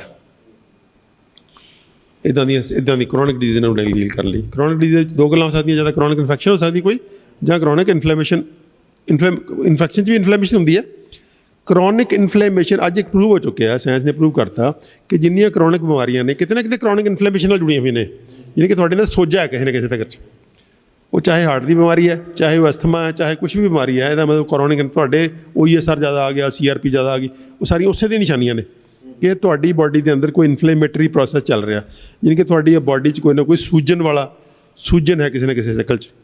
ਤਾਂ ਉਹ ਸੂਜਨ ਜਿਹੜੀ ਉਹਦੇ ਦੋ ਹੀ ਕਾਰਨ ਹੋ ਸਕਦੇ। ਜਾਂ ਤਾਂ ਕਰੋਨਿਕ ਇਨਫੈਕਸ਼ਨ ਕੋਈ ਜਿਹੜੀ ਤੁਹਾਡੇ ਅੰਦਰ ਘਰ ਕਰਕੇ ਬੈਠ ਗਈ, ਜਿੱਦਾਂ ਕਾਲਾ ਪੀਲੀਆ ਹੈ, B ਹੈ, C ਹੈ, ਦੂਸਰਾ ਹੈ HIV ਹੈ, ਜਾਂ ਇੱਦਾਂ ਦੀ ਹੋਰ ਬਿਮਾਰੀਆਂ ਕਰੋਨਿਕ ਇਨਫੈਕਸ਼ਨ ਹੈਗੀਆਂ ਨੇ। ਇਨਫੈਕਸ਼ਨ ਪਿਸ਼ਾਬ ਦੀ, ਗੁਰਦਿਆਂ ਦੀ ਇਨਫੈਕਸ਼ਨ ਹੋ ਸਕਦੀ ਹੈ। ਲੇਡੀਜ਼ 'ਚ ਉਹ ਪਾਣੀ ਪੈਣ ਦੀ ਇਨਫੈਕਸ਼ਨ ਹੋ ਸਕਦੀ ਹੈ। ਬੰਦਿਆਂ 'ਚ ਪੇਟ 'ਚ ਉਹ ਹੋ ਸਕਦਾ ਜਿਹੜੇ H ਪਾਇਲੋਰੀ। ਸੋ ਇੱਦਾਂ ਦੀ ਕਰੋਨਿਕ ਇਨਫੈਕਸ਼ਨ ਹੈਗੀਆਂ ਨੇ ਜਿਹੜੀਆਂ ਕਿ 20-25 ਹੈਗੀਆਂ ਨੇ, ਉਹ ਹੋ ਸਕਦੀਆਂ ਨੇ। ਜਾਂ ਫਿਰ ਜੇ ਇਨਫੈਕਸ਼ਨ ਵੀ ਨਹੀਂ ਹੈਗੀ ਤਾਂ ਫਿਰ ਕੋਈ ਨਾ ਕੋਈ ਆਟੋਮਿਊਨ ਪ੍ਰੋਸੈਸ ਹੋ ਸਕਦਾ। ਸੋ ਜਦੋਂ ਵੀ ਕਰੋਨਿਕ ਇਨਫੈਕਸ਼ਨ, ਕੋਈ ਕਰੋਨਿਕ ਡਿਜ਼ੀਜ਼ ਹੋਵੇ ਤਾਂ ਆਟੋਮਿਊਨ ਪ੍ਰੋਸੈਸ ਨੂੰ ਸਸਪੈਕਟ ਕਰਨਾ ਚਾਹੀਦਾ। ਹੁਣ ਉਹਦੇ ਦੋ ਰਸਤੇ ਅਲੱਗ-ਅਲੱਗ ਨੇ। ਮਾਡਰਨ ਮੈਡੀਕਲ ਸਿਸਟਮ ਦਾ ਰਸਤਾ ਅਲੱਗ ਹੈ ਔਰ ਨੈਚੁਰੋਪੈਥੀ ਦਾ ਰਸਤਾ ਬਿਲਕੁਲ ਉਲਟਾ ਉਹਦੇ। ਮਾਡਰਨ ਮੈਡੀਕਲ ਸਿਸਟਮ ਕੀ ਕਰਦਾ ਕਿ ਇਮਿਊਨਿਟੀ ਨੂੰ ਸਪਰੈਸ ਕਰ ਦਿੰਦਾ। ਮਾਡਰਨ ਮੈਡੀਕਲ ਸਿਸਟਮ ਕਹਿੰਦਾ ਕਿ ਆਟੋ ਇਮਿਊਨਿਟੀ ਕਾਹਦੇ ਕਰਕੇ ਹੈ? ਇਮਿਊਨ ਸਿਸਟਮ ਦੀ ਓਵਰ ਰਿਐਕਟ ਕਰ ਰਿਹਾ। ਇਮਿਊਨ ਸਿਸਟਮ ਓਵਰ ਰਿਐਕਟ ਕਰ ਰਿਹਾ, ਇਸ ਕਰਕੇ ਇਮਿਊਨ ਸਿਸਟਮ ਨੂੰ ਦਬਾ ਦਿਓ ਅਤੇ ਆਟੋ ਇਮਿਊਨਿਟੀ ਖਤਮ ਹੋ ਜਾਏਗੀ। ਦਵਾਈਆਂ ਕੋਲੇ, ਇਮਿਊਨਿਟੀ ਦਬਾਉਣ ਵਾਲੀ ਦਵਾਈਆਂ ਕੋਲੇ ਕੋਈ ਅਕਲ ਨਹੀਂ ਹੈ ਕਿ ਉਹ ਸਿਰਫ ਇਮਿਊਨਿਟੀ ਦੀ ਉਨਾ ਹਿੱਸਾ ਦਬਾਉਣਗੀਆਂ ਜਿੰਨਾ ਕੁ ਓਵਰ ਹੈ। ਉਹ ਸਾਰੀ ਇਮਿਊਨਿਟੀ ਦਬਾ ਦੇਣਗੀਆਂ। ਸਟੀਰੋਇਡ ਦੇਣਗੇ, ਕੋਈ ਬਹੁਤ ਸਾਰੇ ਐਂਟੀ ਕੈਂਸਰ ਡਰੱਗਸ ਨੇ, ਉਹ ਦਿੱਤੀਆਂ ਜਾਂਦੀਆਂ ਨੇ। ਹਾਈਡਰੋਕਸੀਕਲੋਰੋਕਿਨ ਦਿੱਤੀ ਜਾਂਦੀ ਹੈ। ਬਹੁਤ ਸਟਰੋਂਗ ਦਵਾਈਆਂ ਨੇ ਜਿਹੜੀਆਂ ਕਿ ਸਾਰੇ ਇਮਿਊਨ ਸਿਸਟਮ ਨੂੰ ਸਪਰੈਸ ਕਰ ਦਿੰਦੀਆਂ ਨੇ। ਤੁਹਾਡੀਆਂ ਅਲਾਮਤਾਂ ਠੀਕ ਹੋ ਜਾਣਗੀਆਂ ਇੱਕ ਵਾਰੀ ਆਰਜੀ ਤੌਰ 'ਤੇ ਹੋਈਆਂ ਨਾ, ਕਿਉਂਕਿ ਅੰਦਰ ਤਾਂ ਉਹ ਚੱਲ ਰਿਹਾ। ਉਹਦੇ ਜਿਹੜਾ ਕਾਰਨ ਸੀਗਾ, ਰੂਟ ਕਾਰਨ, ਉਹ ਤਾਂ ਉੱਥੇ ਦੇ ਉੱਥੇ ਹੈ ਕਿ ਤੁਹਾਡੇ ਗੁੱਛੇ ਆਈ ਜਾ ਰਹੇ ਆ, ਤੁਹਾਡੇ ਸਿਸਟਮ ਨੂੰ ਉਹ ਲਗਾਤਾਰ ਸਟੀਮੂਲੇਟ ਕਰੀ ਜਾ ਰਹੇ ਆ। ਕਾਰਨ ਉੱਥੇ ਦੇ ਉੱਥੇ ਹੈ। ਅਸੀਂ ਉਹਨੂੰ ਇਮਿਊਨ ਸਿਸਟਮ ਨੂੰ ਸਪਰੈਸ ਕਰਤਾ। ਇਮਿਊਨ ਸਿਸਟਮ ਕੀ ਸੀਗਾ? ਇਮਿਊਨ ਸਿਸਟਮ ਦਾ ਸਗੋਂ ਉਹਨੂੰ ਡੀਲ ਕਰਨ ਦੀ ਕੋਸ਼ਿਸ਼ ਕਰ ਰਿਹਾ ਸੀਗਾ ਆਪਣੇ ਢੰਗ ਨਾਲ ਕਿ ਇਹ ਮਾਰ ਨਾ ਸਕੇ, ਬਿਮਾਰ ਹੋ ਜਾਏ ਬੰਦਾ ਕੋਈ ਗੱਲ ਨਹੀਂ, ਮਰੇ ਨਾ। ਉਹ ਇਮਿਊਨ ਸਿਸਟਮ ਕੀ ਕਰਦਾ ਹੈ ਕਿ ਤੁਹਾਡੇ ਵਾਈਟਲ ਆਰਗਨ ਨੂੰ ਪਹਿਲਾਂ ਬਚਾ ਲੈਂਦਾ, ਉਹਦੀ ਜਿਹੜਾ ਸਾਰਾ ਬਰਡਨ ਹੈ ਉਹ ਨਾਨ ਵਾਈਟਲ ਆਰਗਨ 'ਤੇ ਛੱਡ ਦਿੰਦਾ। ਫਾਰ ਐਗਜ਼ਾਮਪਲ ਰਿਊਮੇਟਾਇਡ ਆਰਥਰਾਈਟਿਸ ਦਾ ਪੇਸ਼ੈਂਟ ਹੈ, ਉਹ ਤਾਂ ਬਹੁਤ ਲੰਬਾ ਜਿਉ ਜਾਂਦਾ, ਲੇਕਿਨ ਜਿਉਂਦਾ ਕਿੱਦਾਂ? ਉਹਦੇ ਗੋਡੇ ਵੀ ਸੁੱਜੇ ਪਏ ਆ, ਉਹਦੇ ਗੁੱਟੇ ਵੀ ਸੁੱਜੇ ਪਏ ਆ, ਉਹ ਸਾਰਾ ਕੁਝ ਸੁੱਜਿਆ, ਫਿਰ ਹੌਲੀ ਹੌਲੀ ਡਿਫਾਰਮ ਹੋ ਜਾਂਦੇ ਆ। ਸੋ ਉਹ ਮਰਦਾ ਵੀ 60-70 ਸਾਲ ਘੱਟ ਜਾਂਦਾ। ਅਗਰ ਉਹ ਬਾਡੀ ਉਹਨੂੰ ਉੱਥੇ ਜੋੜਾਂ 'ਤੇ ਨਾ ਸਿੱਟਦੀ ਤਾਂ ਉਹਨੇ ਹਾਰਟ ਨੂੰ ਅਫੈਕਟ ਕਰਨਾ ਸੀਗਾ ਜਾਂ ਲੰਗਸ ਨੂੰ ਅਫੈਕਟ ਕਰਨਾ ਸੀ, ਉਹ ਬੰਦਾ ਫੌਰੀ ਮਰ ਜਾਣਾ ਸੀਗਾ। ਸੋ ਫੌਰੀ ਡੈਥ ਰੋਕਣ ਲਈ ਬਾਡੀ ਕਰੋਨਿਕ ਡਿਜ਼ੀਜ਼ 'ਚ ਕਨਵਰਟ ਕਰ ਦਿੰਦੀ ਉਹਨੂੰ। ਬਾਡੀ ਕੋਲ ਡਿਫੈਂਸ ਸਿਸਟਮ ਹੈ। ਬਾਡੀ ਕਹਿੰਦੀ ਬੰਦਾ ਟਲ ਤਾਂ ਰਿਹਾ ਨਹੀਂ, ਇਹ ਗੰਦ ਤਾਂ ਆਈ ਜਾ ਰਿਹਾ, ਹੁਣ ਇਹਨੂੰ ਬਚਾਉਣ ਦਾ ਇੱਕੋ ਤਰੀਕਾ ਵੀ ਲੰਗ ਅਤੇ ਤਿੰਨ ਚੀਜ਼ਾਂ ਉਹਨੂੰ ਬਚਾਉਣ ਦੀ ਕੋਸ਼ਿਸ਼ ਕਰਦੀ ਬਾਡੀ, ਬ੍ਰੇਨ, ਹਾਰਟ ਅਤੇ ਲੰਗਸ। ਉਹ ਤਿੰਨੇ ਨੇ ਜਿਹੜੇ ਫੌਰੀ ਮਾਰ ਸਕਦੇ ਬੰਦੇ ਨੂੰ। ਉਹ ਤਿੰਨਾਂ ਨੂੰ ਬਚਾਉਣ ਵਾਸਤੇ ਬਾਡੀ ਕਿਡਨੀ 'ਤੇ ਸਿੱਟ ਦੇਗੀ, ਲਿਵਰ 'ਤੇ ਸਿੱਟ ਦੇਗੀ, ਸਕਿਨ 'ਤੇ ਸਿੱਟ ਦੇਗੀ, ਜੋੜਾਂ 'ਤੇ ਸਿੱਟ ਦੇਗੀ। ਤਾਂ ਕੁਦਰਤ ਕੀ ਕਰ ਰਹੀ ਹੈ? ਕੁਦਰਤ ਤੁਹਾਨੂੰ ਬਚਾਉਣ ਵਾਸਤੇ ਉੱਧਰ ਸਿੱਟ ਰਹੀ ਹੈ। ਤੁਸੀਂ ਕੀ ਕੀਤਾ? ਤੁਸੀਂ ਉਹਨੂੰ ਦਬਾਤਾ, ਅੰਦਰੋਂ ਪ੍ਰੋਸੈਸ ਉੱਦਾਂ ਹੀ ਚੱਲੀ ਜਾ ਰਿਹਾ, ਉਹ ਅਲਟੀਮੇਟਲੀ ਤੁਹਾਡੇ ਵਾਈਟਲ ਆਰਗਨ ਅਫੈਕਟ ਹੋ ਜਾਣਗੇ। ਹੁਣ ਸਾਰੀਆਂ ਆਟੋਮਿਊਨ ਡਿਸਆਰਡਰ ਇੱਦਾਂ ਹੀ ਹੈ। ਜਿੰਨੇ ਆਟੋਮਿਊਨ ਡਿਸਆਰਡਰ ਨੇ, ਮੰਨ ਲਓ ਸੋਰੀਅਸ ਸਕਿਨ ਤੋਂ ਸ਼ੁਰੂ ਹੋਊਗੀ ਨਾ, ਸਕਿਨ ਤੋਂ ਸ਼ੁਰੂ ਹੋਊਗੀ, ਫਿਰ ਉਹ ਜੋੜਾਂ 'ਤੇ ਜਾਏਗੀ, ਫਿਰ ਉਹ ਹਾਰਟ 'ਤੇ ਜਾਏਗੀ, ਫਿਰ ਉਹ ਲੰਗਸ 'ਤੇ ਜਾਏਗੀ, ਫਿਰ ਉਹ ਬ੍ਰੇਨ 'ਤੇ ਜਾਏਗੀ। ਸਾਰੇ ਸਾਡੇ ਆਟੋਮਿਊਨ ਡਿਸਆਰਡਰ ਇੱਦਾਂ ਨੇ। ਤੁਹਾਡੇ ਪਹਿਲਾਂ ਨਾਨ ਵਾਈਟਲ ਆਰਗਨ 'ਤੇ ਆਉਣਗੇ, ਫਿਰ ਹੌਲੀ ਹੌਲੀ ਵਾਈਟਲ ਆਰਗਨ 'ਤੇ ਜਾਣੇ ਸ਼ੁਰੂ ਹੋ ਜਾਣਗੇ, ਕਿਉਂਕਿ ਤੁਸੀਂ ਜੜ ਤਾਂ ਠੀਕ ਨਹੀਂ ਕਰ ਰਹੇ। ਜੋ ਜੜ ਨਹੀਂ ਠੀਕ ਕਰ ਰਹੇ ਤਾਂ ਅਲਟੀਮੇਟਲੀ ਬਾਕੀ ਜਿਹੜੀਆਂ ਸਸਪੈਕਟਡ ਆਟੋਮਿਊਨ ਡਿਸਆਰਡਰ, ਡਾਇਬਟੀਜ਼ ਹੈ, ਡਾਇਬਟੀਜ਼ ਦੀਆਂ ਪਹਿਲੀਆਂ ਅਲਾਮਤਾਂ ਤਾਂ ਨਾਨ ਵਾਈਟਲ ਆਰਗਨ 'ਤੇ ਨੇ, ਉਸ ਤੋਂ ਬਾਅਦ ਵਾਈਟਲ ਆਰਗਨ ਇਫੈਕਟ ਹੋਣੇ ਸ਼ੁਰੂ ਹੋ ਜਾਂਦੇ ਆ। ਉਹ ਕਿਉਂ ਹੁੰਦੇ? ਕਿਉਂਕਿ ਅਸੀਂ ਉਹਦੀ ਭਾਸ਼ਾ ਹੀ ਨਹੀਂ ਸੁਣ ਰਹੇ, ਉਹਨੂੰ ਆਪਾਂ ਸਿਰਫ ਦਬਾਈ ਜਾ ਰਹੇ ਹਾਂ। ਸੋ ਦਬਾਉਣ ਵਾਲੀ ਜਿੰਨੀਆਂ ਇਹ ਅੱਜ ਪ੍ਰੂਵ ਹੋ ਗਿਆ ਕਿ ਪਿਛਲੇ 50, 60, 100 ਸਾਲ ਤੋਂ ਜਿਹੜੀ ਮਾਡਰਨ ਮੈਡੀਕਲ ਸਿਸਟਮ ਹੈ, ਦਬਾਉਣ ਵਾਲਾ ਸਿਸਟਮ ਜਿਹੜਾ ਇਹ ਬਹੁਤ ਹੀ ਅਨਸਾਇੰਟੀਫਿਕ ਹੈ, ਔਰ ਇਹਦੇ ਨਾਲ ਬਹੁਤ ਵੱਡਾ ਨੁਕਸਾਨ ਹੋ ਰਿਹਾ। ਔਰ ਆਉਣ ਵਾਲੇ ਸਮੇਂ 'ਚ ਇਤਿਹਾਸ 'ਚ ਲਿਖਿਆ ਜਾਏਗਾ ਕਾਲਾ ਚੈਪਟਰ ਕਿ ਇੰਨੇ 100 ਸਾਲ ਤੱਕ ਸਾਇੰਸ ਦੇ ਨਾਂ 'ਤੇ ਇਹਨਾਂ ਬਿਮਾਰੀਆਂ ਨੂੰ ਦਬਾਇਆ ਗਿਆ। ਕਿਉਂਕਿ ਕੱਲ੍ਹ ਨੂੰ ਅਗਲੇ 20-30 ਸਾਲਾਂ 'ਚ ਜਿੱਥੇ ਅਸੀਂ ਪਹੁੰਚ ਚੁੱਕੇ ਹਾਂ, ਅਗਲੇ 20-30 ਸਾਲਾਂ 'ਚ ਇਹ ਬਿਮਾਰੀਆਂ ਪਾਸਟ ਦੀ ਗੱਲ ਹੋਣ ਜਾ ਰਹੀਆਂ ਨੇ। ਇਤਿਹਾਸ ਹੋਊਗਾ ਵੀ ਉਹ ਜੀ ਡਾਇਬਟੀਜ਼ ਬੜੇ ਲੋਕਾਂ ਨੂੰ ਹੁੰਦੀ ਸੀਗੀ, ਉਹ ਬਲੱਡ ਪ੍ਰੈਸ਼ਰ ਬੜੇ ਲੋਕਾਂ ਨੂੰ ਹੁੰਦਾ ਸੀਗਾ, ਹਾਰਟ ਦੇ ਇਹ ਤਾਂ ਹੁਣ ਜਾ ਰਿਹਾ। ਉਦੋਂ ਜਦੋਂ ਇਤਿਹਾਸ ਲਿਖਿਆ ਜਾਏਗਾ ਤਾਂ ਇਹ ਜਿਹੜਾ ਇਤਿਹਾਸ ਹੈ ਕਾਲੇ ਅੱਖਰਾਂ 'ਚ ਲਿਖਿਆ ਜਾਏਗਾ ਕਿ ਇੰਨੇ 100 ਸਾਲ ਤੱਕ ਡਾਕਟਰਾਂ ਨੇ ਉਹ ਸਾਰੀਆਂ ਦਲਾਮਤਾਂ ਨੂੰ ਦਬਾ ਕੇ ਬਹੁਤ ਮਨੁੱਖਤਾ ਨੂੰ ਤੰਗ ਕੀਤਾ, ਬਹੁਤ ਮਨੁੱਖਤਾ ਦਾ ਘਾਣ ਕੀਤਾ। ਉਹਨੂੰ ਕਾਲੇ ਚੈਪਟਰ ਲਿਖਿਆ ਜਾਊਗਾ, ਕਿਉਂਕਿ ਆਉਣ ਵਾਲਾ ਸਮਾਂ ਇਹ ਬਹੁਤਾ ਲੰਬਾ ਸਮਾਂ ਨਹੀਂ ਲੱਗਣਾ। ਇਹ ਆਉਣ ਵਾਲੇ 20-30 ਸਾਲਾਂ 'ਚ ਹੋਣ ਜਾ ਰਿਹਾ ਕਿ ਇਹ ਬਿਮਾਰੀਆਂ ਪਾਸਟ ਦੀਆਂ ਬਿਮਾਰੀਆਂ ਹੋ ਜਾਣਗੀਆਂ, ਜਿੰਨੀਆਂ ਵੀ ਕਰੋਨਿਕ ਬਿਮਾਰੀਆਂ ਨੇ। ਕਿਉਂਕਿ ਅੱਜ ਚੇਤਨਾ ਆ ਚੁੱਕੀ ਹੈ ਕਿ ਇਹ ਜਿਹੜੀਆਂ ਬਿਮਾਰੀਆਂ ਨੇ ਸਾਰੀਆਂ ਜਿਹੜੀਆਂ ਨੇ ਜੜ ਕੱਟੀ ਜਾ ਸਕਦੀ ਹੈ ਬੜੇ ਆਰਾਮ ਨਾਲ। ਤੁਸੀਂ ਜੇ ਅਗਰ ਨੈਚੁਰਲ ਢੰਗ ਨਾਲ ਅਪਰੋਚ ਕਰੋ ਤਾਂ ਤੁਸੀਂ ਜੜ ਕੱਟ ਸਕਦੇ ਹੋ ਔਰ ਬਿਮਾਰੀ ਠੀਕ ਹੋ ਜਾਂਦੀ ਹੈ। ਸਾਡੇ ਸਾਹਮਣੇ ਠੀਕ ਹੋ ਰਹੇ ਸਾਰੇ। ਇਹ ਜੜ ਕੱਟਣ ਵਾਲੇ ਪਾਸੇ ਕਿ ਆਪਾਂ ਨੂੰ ਐਨੀਮਲ ਪ੍ਰੋਟੀਨ ਜਿਹੜੇ ਬੰਦ ਕਰਨੇ ਪੈਣਗੇ, ਖਾਣਾ ਪੀਣਾ ਆਪਾਂ ਨੂੰ ਬਦਲਣਾ ਪਏਗਾ, ਜਾਂ ਫਿਰ ਹੋਰ ਕੀ ਕਰਨਾ ਪਏਗਾ ਸ਼ਾਰਟਕਟ ਦੇ ਵਿੱਚ? ਐਨੀਮਲ ਪ੍ਰੋਟੀਨ ਖਾਸ ਕਰਕੇ ਅੱਜ ਕੱਲ੍ਹ ਕੁਲਵੰਤ ਜੀ ਹੁਣ ਜ਼ਿਆਦਾ ਜ਼ਰੂਰੀ ਹੋ ਗਿਆ, ਕਿਉਂਕਿ ਬਹੁਤ ਸਾਰੇ ਲੋਕਾਂ ਨੂੰ ਜਦੋਂ ਅਸੀਂ ਦੁੱਧ ਬੰਦ ਕਰਨ ਨੂੰ ਕਹਿੰਦੇ ਹਾਂ ਨਾ, ਤਾਂ ਉਹ ਕਹਿੰਦੇ ਜੀ ਦੁੱਧ ਤਾਂ ਅਸੀਂ ਬਹੁਤ ਪਹਿਲੇ ਸਮੇਂ ਤੋਂ ਪੀਂਦੇ ਸੀ। ਠੀਕ ਹੈ, ਗੱਲ ਸਿਆਣੀ ਗੱਲ ਹੈ, ਕੋਈ ਗਲਤ ਗੱਲ ਨਹੀਂ ਹੈ। ਲੇਕਿਨ ਜਿਹੜਾ ਦੁੱਧ ਉਹ ਸੀਗਾ, ਉਹ ਦੁੱਧ ਤਾਂ ਇੱਦਾਂ ਦਾ ਨਹੀਂ ਸੀਗਾ, ਨਾ ਮਨੁੱਖ ਇੱਦਾਂ ਦਾ ਸੀਗਾ, ਨਾ ਦੁੱਧ ਇੱਦਾਂ ਦਾ ਸੀਗਾ। ਹੁਣ ਅੱਜ ਦਾ ਮਨੁੱਖ ਬਿਮਾਰ ਮਨੁੱਖ ਹੈ, ਆਟੋਮਿਊਨਿਟੀ ਉਹਦੀ ਬਾਡੀ ਆਟੋਮਿਊਨਿਟੀ ਲਈ ਉਹ ਗੁੱਛੇ ਲੈ ਲੈਂਦੀ ਹੈ। ਨਾ ਉਹ ਖਾਣਾ ਉਹ ਹੈ, ਕਿਉਂਕਿ ਉਹ ਵੀ ਬਦਲ ਗਿਆ, ਉਹ ਵੀ ਇੰਡਸਟਰੀਅਲ ਹੋ ਗਿਆ। ਹੁਣ ਤਾਂ ਮੈਨੂੰ ਦੁੱਧ ਇੰਡਸਟਰੀਅਲ ਹੈ ਕਿ ਨੈਚੁਰਲ ਹੈ? ਦੁੱਧ ਤਾਂ ਨੈਚੁਰਲ ਹੈ ਹੀ ਨਹੀਂ। ਸਾਰਾ ਤੁਸੀਂ ਉਹ ਖੇਤੀ ਇੰਡਸਟਰੀਅਲ ਹੋ ਗਈ, ਖੇਤੀ 'ਚੋਂ ਪੈਦਾ ਹੋਣ ਵਾਲਾ ਫੂਡ ਇੰਡਸਟਰੀਅਲ ਹੋ ਗਿਆ। ਗਾਹ ਤੁਸੀਂ ਹੋਰ ਪ੍ਰੋਸੈਸਿੰਗ ਕਰ ਰਹੇ ਹੋ। ਫਾਰ ਐਗਜ਼ਾਮਪਲ ਕੈਟਲ ਨੇ ਦੁੱਧ ਦੇਣ ਵਾਲੇ, ਉਹਦਾ ਨੈਚੁਰਲ ਖਾਣਾ ਕੀ ਹੈ? ਮੇਰੇ ਬਚਪਨ ਜਦੋਂ ਮੈਂ ਡੰਗਰ ਦੇਖਦਾ ਸੀਗਾ, ਡੰਗਰਾਂ ਨੂੰ ਕੀ ਪਾਉਂਦੇ ਸੀਗੇ? ਹਰਾ ਪਾਉਂਦੇ ਸੀ, ਭੂਸਾ ਪਾਉਂਦੇ ਸੀ, ਖਲ ਪਾਉਂਦੇ ਸੀ, ਛੋਲਿਆਂ ਦਾ ਦਾਣਾ ਪਾਉਂਦੇ ਸੀ। ਸਾਰੇ ਰॉ, ਆਲ ਆਫ ਦਮ ਰॉ। ਹਰਾ ਰॉ ਹੈ, ਭੂਸਾ ਰॉ ਹੈ, ਖਲ ਰॉ ਹੈ, ਬੜੇਵੇਂ ਰॉ ਨੇ, ਛੋਲੇ ਦਾ ਦਾਣਾ ਰॉ ਹੈ। ਭਿਉਂ ਕੇ ਡੰਗਰ ਦੇ ਅੱਗੇ ਰੱਖਦੇ ਸੀ, ਬਹੁਤ ਸ਼ੌਕ ਨਾਲ ਡੰਗਰ ਖਾਂਦੇ ਸੀ ਔਰ ਐਡਾ ਵਧੀਆ ਦੁੱਧ ਦਿੰਦੇ ਸੀਗੇ। ਅੱਜ ਕੀ ਹੈ? ਅੱਜ ਸਾਰੇ ਗ੍ਰੇਨ ਨੇ, ਉਹ ਗ੍ਰੇਨ ਜਿਹੜੇ ਕਿ ਕੰਡਮ ਹੋ ਚੁੱਕੇ ਹੁੰਦੇ ਆ, ਨਿਖਿੱਧ ਹੋ ਚੁੱਕੇ ਹੁੰਦੇ ਆ, ਸਟੋਰਾਂ 'ਚ ਰੱਖ ਕੇ ਉਹਦੇ ਅੰਦਰ ਹਰ ਕਿਸਮ ਦਾ ਕੈਮੀਕਲ ਪਾਇਆ ਹੋਇਆ, ਪਹਿਲਾਂ ਉਗਾਉਣ ਵੇਲੇ, ਫਿਰ ਸਟੋਰ ਕਰਨ ਵੇਲੇ, ਫਿਰ ਪ੍ਰੋਸੈਸਿੰਗ ਵੇਲੇ ਕਰਾ ਕੇ ਉਹਨੂੰ ਲਿਆ ਕੇ ਫੀਡ ਹੈ ਜੀ, ਇਹ ਬੜੀ ਵਧੀਆ। ਉਹਦੇ ਹੋਰ ਕੈਮੀਕਲ ਪਾ ਦਿੰਦੇ ਆ ਕੋਈ ਨਾ ਕੋਈ ਡੰਗਰ ਨੂੰ ਅਟਰੈਕਟ ਕਰਨ ਲਈ। ਤਾਂ ਉਹ ਖਾਣਾ ਦੇ ਫਿਰ ਡੰਗਰ 24 ਘੰਟੇ ਵੱਧਦਾ, ਕਿੱਲੇ ਨਾਲ ਵਧਿਆ ਵਾ। ਮੈਂ ਜਦੋਂ ਮੈਂ ਬਚਪਨ ਦਾ ਅੱਜ ਦੇ ਸੀਨ ਆਪਣੇ ਪਿੰਡ ਦਾ ਯਾਦ ਕਰਾਂ ਤਾਂ 100 150 200 ਮੱਝਾਂ ਦਾ ਵੱਗ ਇਕੱਠਾ ਨਿਕਲਦਾ ਹੁੰਦਾ ਸੀ, ਕਿਉਂਕਿ ਉਹਨਾਂ ਨੇ ਰਲ ਮਿਲ ਕੇ ਸਾਰਿਆਂ ਨੇ ਇੱਕ ਬੰਦੇ ਕੀਤੇ ਹੁੰਦੇ ਸੀ ਕਿਰਾਏ ਤੇ। ਹਾਂ ਵੀ ਭਾਈ ਤੂੰ ਸਾਡੀਆਂ ਵੀ ਲੈ ਜਾ ਕਰ। ਉਹ ਲੋਕ ਅੰਦਰ ਬਾਹਰ ਜੰਗਲ ਖੁੱਲ੍ਹੇ ਹੁੰਦੇ ਸੀਗੇ, ਖਤਾਨਾਂ ਦੇ ਅੰਦਰ ਲੈ ਜਾਂਦੇ ਸੀਗੇ, ਉਹ ਸਾਰਾ ਦਿਨ ਚਰ ਚੁਰ ਕੇ ਆ ਕੇ ਆਪਾਂ ਆਪਣੇ ਘਰ ਵੜ ਜਾਂਦੀਆਂ ਹੁੰਦੀਆਂ ਸੀ। ਮੱਝਾਂ ਨੂੰ ਪਛਾਣ ਹੁੰਦੀ ਸੀ, ਆਪਾਂ ਆਪਣੇ ਘਰਾਂ 'ਚ ਵੜ ਜਾਂਦੇ ਸੀ। ਅਤੇ ਉਹ ਦੁੱਧ ਅਤੇ ਅੱਜ ਦਾ ਦੁੱਧ ਕੋਈ ਫਰਕ, ਕੋਈ ਅੱਜ ਦਾ ਦੁੱਧ ਤਾਂ ਇਹ ਯਕੀਨ ਨਹੀਂ ਵੀ ਦੁੱਧ ਵੀ ਹੈ ਕਿ ਨਹੀਂ ਹੈ। ਦੁੱਧ ਦੀ ਨਾ ਤਾਂ ਕੁਛ ਹੋਰ ਹੀ ਹੋਵੇ, ਹਰ ਚੀਜ਼ ਪ੍ਰੋਸੈਸਡ ਹੈ, ਉਹਦੇ 'ਚ ਕੁਛ ਨਾ ਕੋਈ ਕੈਮੀਕਲ ਪਾਇਆ ਹੋਇਆ। ਹੁਣ ਇਮੈਜਨ ਕਰੋ ਦਹੀਂ ਜਿਹੜੀ ਹੈ, ਜੇ ਘਰ 'ਚ ਆਪਾਂ ਜਮਾਈਏ ਤਾਂ ਇੱਕ ਦਿਨ ਤੋਂ ਵੱਧ ਨਹੀਂ ਖਾ ਸਕਦੇ ਤੁਸੀਂ, ਦੂਜੇ ਦਿਨ ਉਹ ਅਨਫਿਟ ਹੋ ਜਾਂਦੀ ਖਾਣ ਦੇ। ਇਹ ਜਿਹੜੀ ਦਹੀਂ ਬਾਜ਼ਾਰ 'ਚ ਮਿਲਦੀ ਹੈ ਉਹ ਤੁਸੀਂ ਮਹੀਨਾ ਰੱਖੀ ਰੱਖੋ। ਤਾਂ ਇਹ ਜਿਹੜਾ ਅਨਨੈਚੁਰਲ ਸਾਰਾ ਸਿਸਟਮ ਕਰਤਾ ਸੀ, ਉਹਦੇ ਨਾਲ ਕੀ ਹੋਇਆ ਕਿ ਉਹ ਫੂਡ ਇੰਡਸਟਰੀਅਲ ਹੋ ਗਿਆ। ਦੁੱਧ ਵੀ ਇੰਡਸਟਰੀਅਲ ਹੈ, ਅੰਡੇ ਵੀ ਇੰਡਸਟਰੀਅਲ ਨੇ, ਮੀਟ ਵੀ ਇੰਡਸਟਰੀਅਲ ਹੈ। ਉਹ ਬ੍ਰੋਇਲਰ ਹੈ ਜਿਹੜਾ, ਉਹ ਨੈਚੁਰਲ ਫੂਡ ਹੈ, ਪਤਾ ਨਹੀਂ ਕਿੱਥੋਂ ਲਿਆਂਦਾ ਅਤੇ ਕਿਵੇਂ ਪੈਦਾ ਕੀਤਾ। 2-3 ਮਹੀਨਿਆਂ 'ਚ ਉਹ ਵੱਧ ਕੇ ਮੁਰਗਾ ਖਾਣ ਜੋਗਾ ਹੋ ਜਾਂਦਾ। ਅਤੇ ਮੁਰਗੀਆਂ ਬਾਹਰ ਫਿਰਦੀਆਂ ਹੁੰਦੀਆਂ ਸੀ ਚੁਗਦੀਆਂ। ਹਾਂ ਔਰ ਅੰਡਾ, ਮੁਰਗੀ ਨੂੰ ਅੰਡਾ ਦੇਣ ਲਈ ਲਾਰ ਨੂੰ ਜਿਹੜਾ 500 ਵਾਟ ਦੇ ਬਲਬ ਲਾਏ ਹੋਏ ਮੁਰਗੀਖਾਨਿਆਂ 'ਚ, ਸੌਣ ਨਹੀਂ ਦਿੰਦੇ ਉਹਨਾਂ ਨੂੰ, ਅਤੇ ਫੀਡ ਘੱਟ ਖਾਣਗੀਆਂ ਤਾਂ ਅੰਡੇ ਘੱਟ ਦੇਣਗੀਆਂ। ਸੋ ਇਹ ਟੋਟਲ ਅਸੀਂ ਆਪਣੇ ਪੈਰਾਂ 'ਤੇ ਆਪ ਹੀ ਕੁਹਾੜੀ ਮਾਰ ਰਹੇ ਹਾਂ ਕਿ ਇਹ ਜਿਹੜਾ ਫੂਡ ਅਸੀਂ ਕ੍ਰੀਏਟ ਕਰ ਰਹੇ ਹਾਂ ਇੰਡਸਟਰੀਅਲ ਫੂਡ ਹੈ, ਪ੍ਰੋਸੈਸਡ ਫੂਡ ਹੈ। ਇਹ ਸਾਰੇ ਦਾ ਸਾਰਾ ਫੂਡ ਜਿਹੜਾ ਸਾਨੂੰ ਅਸੀਂ ਕਰਦੇ ਉਹ ਜਿਹੜਾ ਵਰਤਾਰਾ ਕਿਤੇ ਨਾ ਕਿਤੇ ਜੜ ਜਿਹੜੀ ਹੈ ਉੱਥੋਂ ਕੱਟਣੀ ਪਏਗੀ। ਅਤੇ ਐਨੀਮਲ ਫੂਡ ਜਿਹੜੇ ਨੇ ਉਹ ਅਜੇ ਸਾਨੂੰ ਬੰਦ ਕਰਨੇ ਪੈ ਰਹੇ ਆ। ਪਰ ਇਹਦਾ ਮਤਲਬ ਇਹ ਨਹੀਂ ਕਿ ਕੱਲ੍ਹ ਨੂੰ ਤੁਸੀਂ ਦੁੱਧ ਅੱਛਾ ਪੈਦਾ ਕਰ ਲਓਗੇ ਤਾਂ ਕੋਈ ਗੱਲ ਨਹੀਂ, ਫਿਰ ਦੁੱਧ ਵੀ ਫੂਡ ਦਾ ਪਾਰਟ ਬਣ ਜਾਏਗਾ ਕਿਸੇ ਨਾ ਕਿਸੇ ਸ਼ਕਲ 'ਚ। ਹੁਣ ਵੀ ਅਸੀਂ ਦਹੀਂ ਲੱਸੀ ਨੂੰ ਬਹੁਤ ਮਨਾ ਨਹੀਂ ਕਰ ਰਹੇ ਹੈਲਦੀ ਬੰਦੇ ਲਈ, ਜੇ ਦੁੱਧ ਠੀਕ ਹੈ। ਲੇਕਿਨ ਅੱਜ ਜਿਹੜਾ ਐਨੀਮਲ ਫੂਡ ਹੈ, ਕਿਉਂਕਿ ਉਹ ਸਾਡੇ ਐਨੀਮਲ ਪ੍ਰੋਟੀਨ ਜਿਹੜੇ ਨੇ ਉਹ ਅੱਜ ਐਵੀਡੈਂਸ ਆ ਰਹੀ ਹੈ ਕਿ ਇਹ ਹਾਰਮ ਕਰਦੇ ਆ।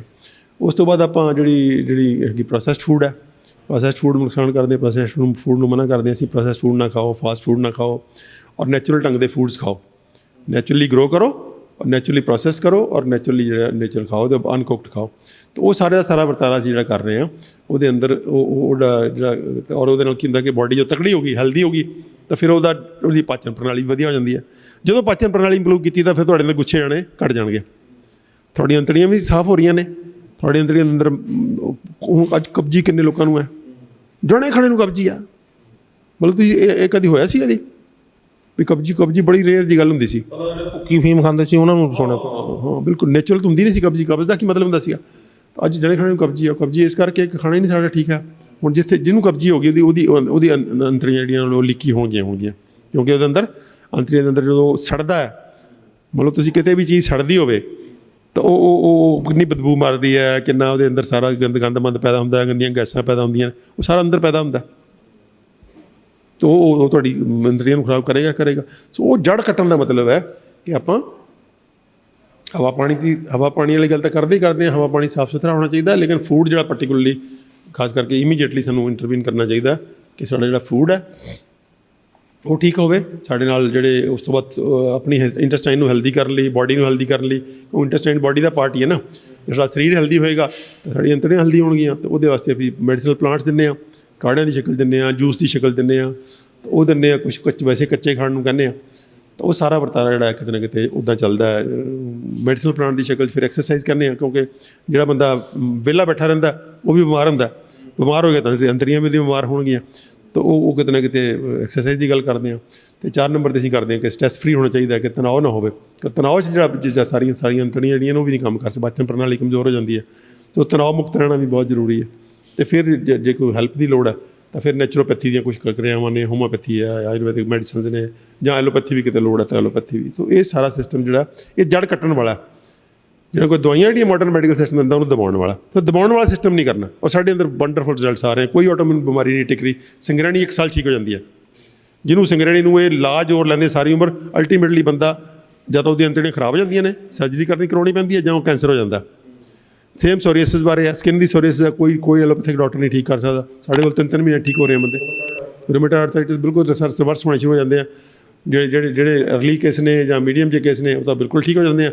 ਜਿਹਨਾਂ ਦੇ ਡਿਫਾਰਮਿਟੀਜ਼ ਬਣ ਗਈਆਂ ਉਹ ਹੁਣ ਜਿਹੜੇ ਡਿਫਾਰਮ ਹੀ ਹੋ ਗਏ ਜੁਆਇੰਟਸ, ਉਹਦਾ ਤਾਂ ਕੁਝ ਹੋ ਨਹੀਂ ਸਕਦਾ, ਲੇਕਿਨ ਉਹ ਬਿਮਾਰੀ ਹੌਲੀ ਹੌਲੀ ਸ਼ਾਂਤ ਹੁੰਦੀ 3 ਮਹੀਨੇ ਸਿਗਨੀਫਿਕੈਂਟਲੀ ਸ਼ਾਂਤ ਹੋ ਜਾਂਦੀ ਹੈ ਔਰ ਸਾਲ 'ਚ ਜਦੋਂ ਜਾਂਦੀ ਹੈ। ਸੇਮ ਅਸਥਮਾ ਠੀਕ ਹੋ ਜਾਂਦਾ, ਟਾਈਪ 1 ਡਾਇਬੀਟੀਜ਼ ਠੀਕ ਹੋਣ ਲੱਗ ਜਾਂਦੀ ਹੈ।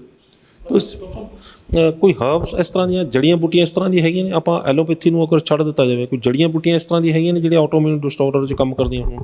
ਹਾਂ ਬਿਲਕੁਲ, ਇਮਿਊਨਿਟੀ ਦੇ ਅੰਦਰ ਜਿਹੜੇ ਨੇ, ਇਮਿਊਨਿਟੀ ਨੂੰ ਠੀਕ ਕਰਨ ਲਈ ਜੜੀਆਂ ਬੂਟੀਆਂ ਸਾਰੀਆਂ ਹੀ ਬਹੁਤ ਵਧੀਆ ਨੇ, ਜਿਹੜੀਆਂ ਅਸੀਂ ਰੂਟੀਨ 'ਚ ਆਪਣੇ ਆਲੇ ਦੁਆਲੇ ਹੈਗੇ, ਜਿਵੇਂ ਸਾਡੇ ਫਾਰ ਐਗਜ਼ਾਮਪਲ ਸਾਡੇ ਮਸਾਲੇ ਨੇ ਸਾਰੇ, ਅਜਵਾਇਣ ਹੈ, ਜੀਰਾ ਹੈ, ਅਜਵਾਇਣ ਜੀਰਾ ਵੰਡਰਫੁਲ ਜਿਹੜੇ ਅੰਤਰੀਆਂ ਦੇ ਟੌਨਿਕਸ ਨੇ।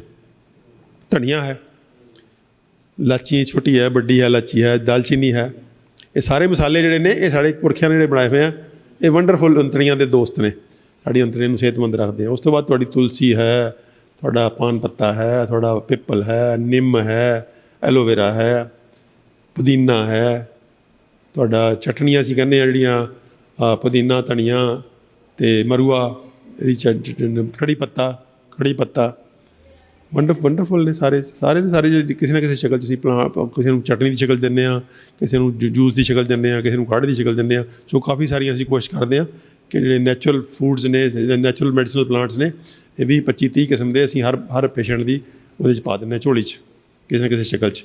ਤਾਂ ਉਹਦੇ ਇਸੇ ਕਰਕੇ ਸਾਡੇ ਜਿਹੜੇ ਰਿਜ਼ਲਟਸ ਨੇ ਬਹੁਤ ਅੱਛੇ ਨੇ, ਔਰ ਸਾਡੇ ਸਾਰੇ ਲਗਭਗ ਪੇਸ਼ੈਂਟ ਜਿਹੜੇ ਨੇ ਆਟੋਇਮਿਊਨ ਡਿਸਆਰਡਰ ਦੇ ਉਹ ਠੀਕ ਹੋਣੇ ਸ਼ੁਰੂ ਹੋ ਜਾਂਦੇ ਨਾਲ ਦੀ ਨਾਲ। ਡਾਕਟਰ ਸਾਹਿਬ, ਤੁਸੀਂ ਨਿਊਜ਼ ਏਸ਼ੀਆ ਦੇ ਦਰਸ਼ਕਾਂ ਨੂੰ ਇੰਨੀ ਵੱਡਮੁੱਲੀ ਜਾਣਕਾਰੀ ਦਿੱਤੀ ਹੈ, ਬਹੁਤ ਬਹੁਤ ਧੰਨਵਾਦ ਜੀ।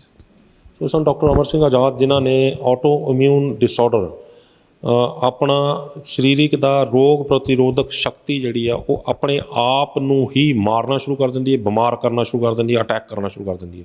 ਕਿਉਂ ਹੁੰਦਾ ਇਹ? ਕੀ ਕਾਰਨ ਹੁੰਦੇ ਨੇ ਇਹਦੇ ਪਿੱਛੇ ਦੇ? ਕਿਵੇਂ ਇਸ ਨਾਲ ਸਰੀਰ ਕਿਹੜੀਆਂ ਬਿਮਾਰੀਆਂ ਪੈਦਾ ਕਰ ਦਿੰਦਾ ਅੱਗੇ ਚੱਲ ਕੇ?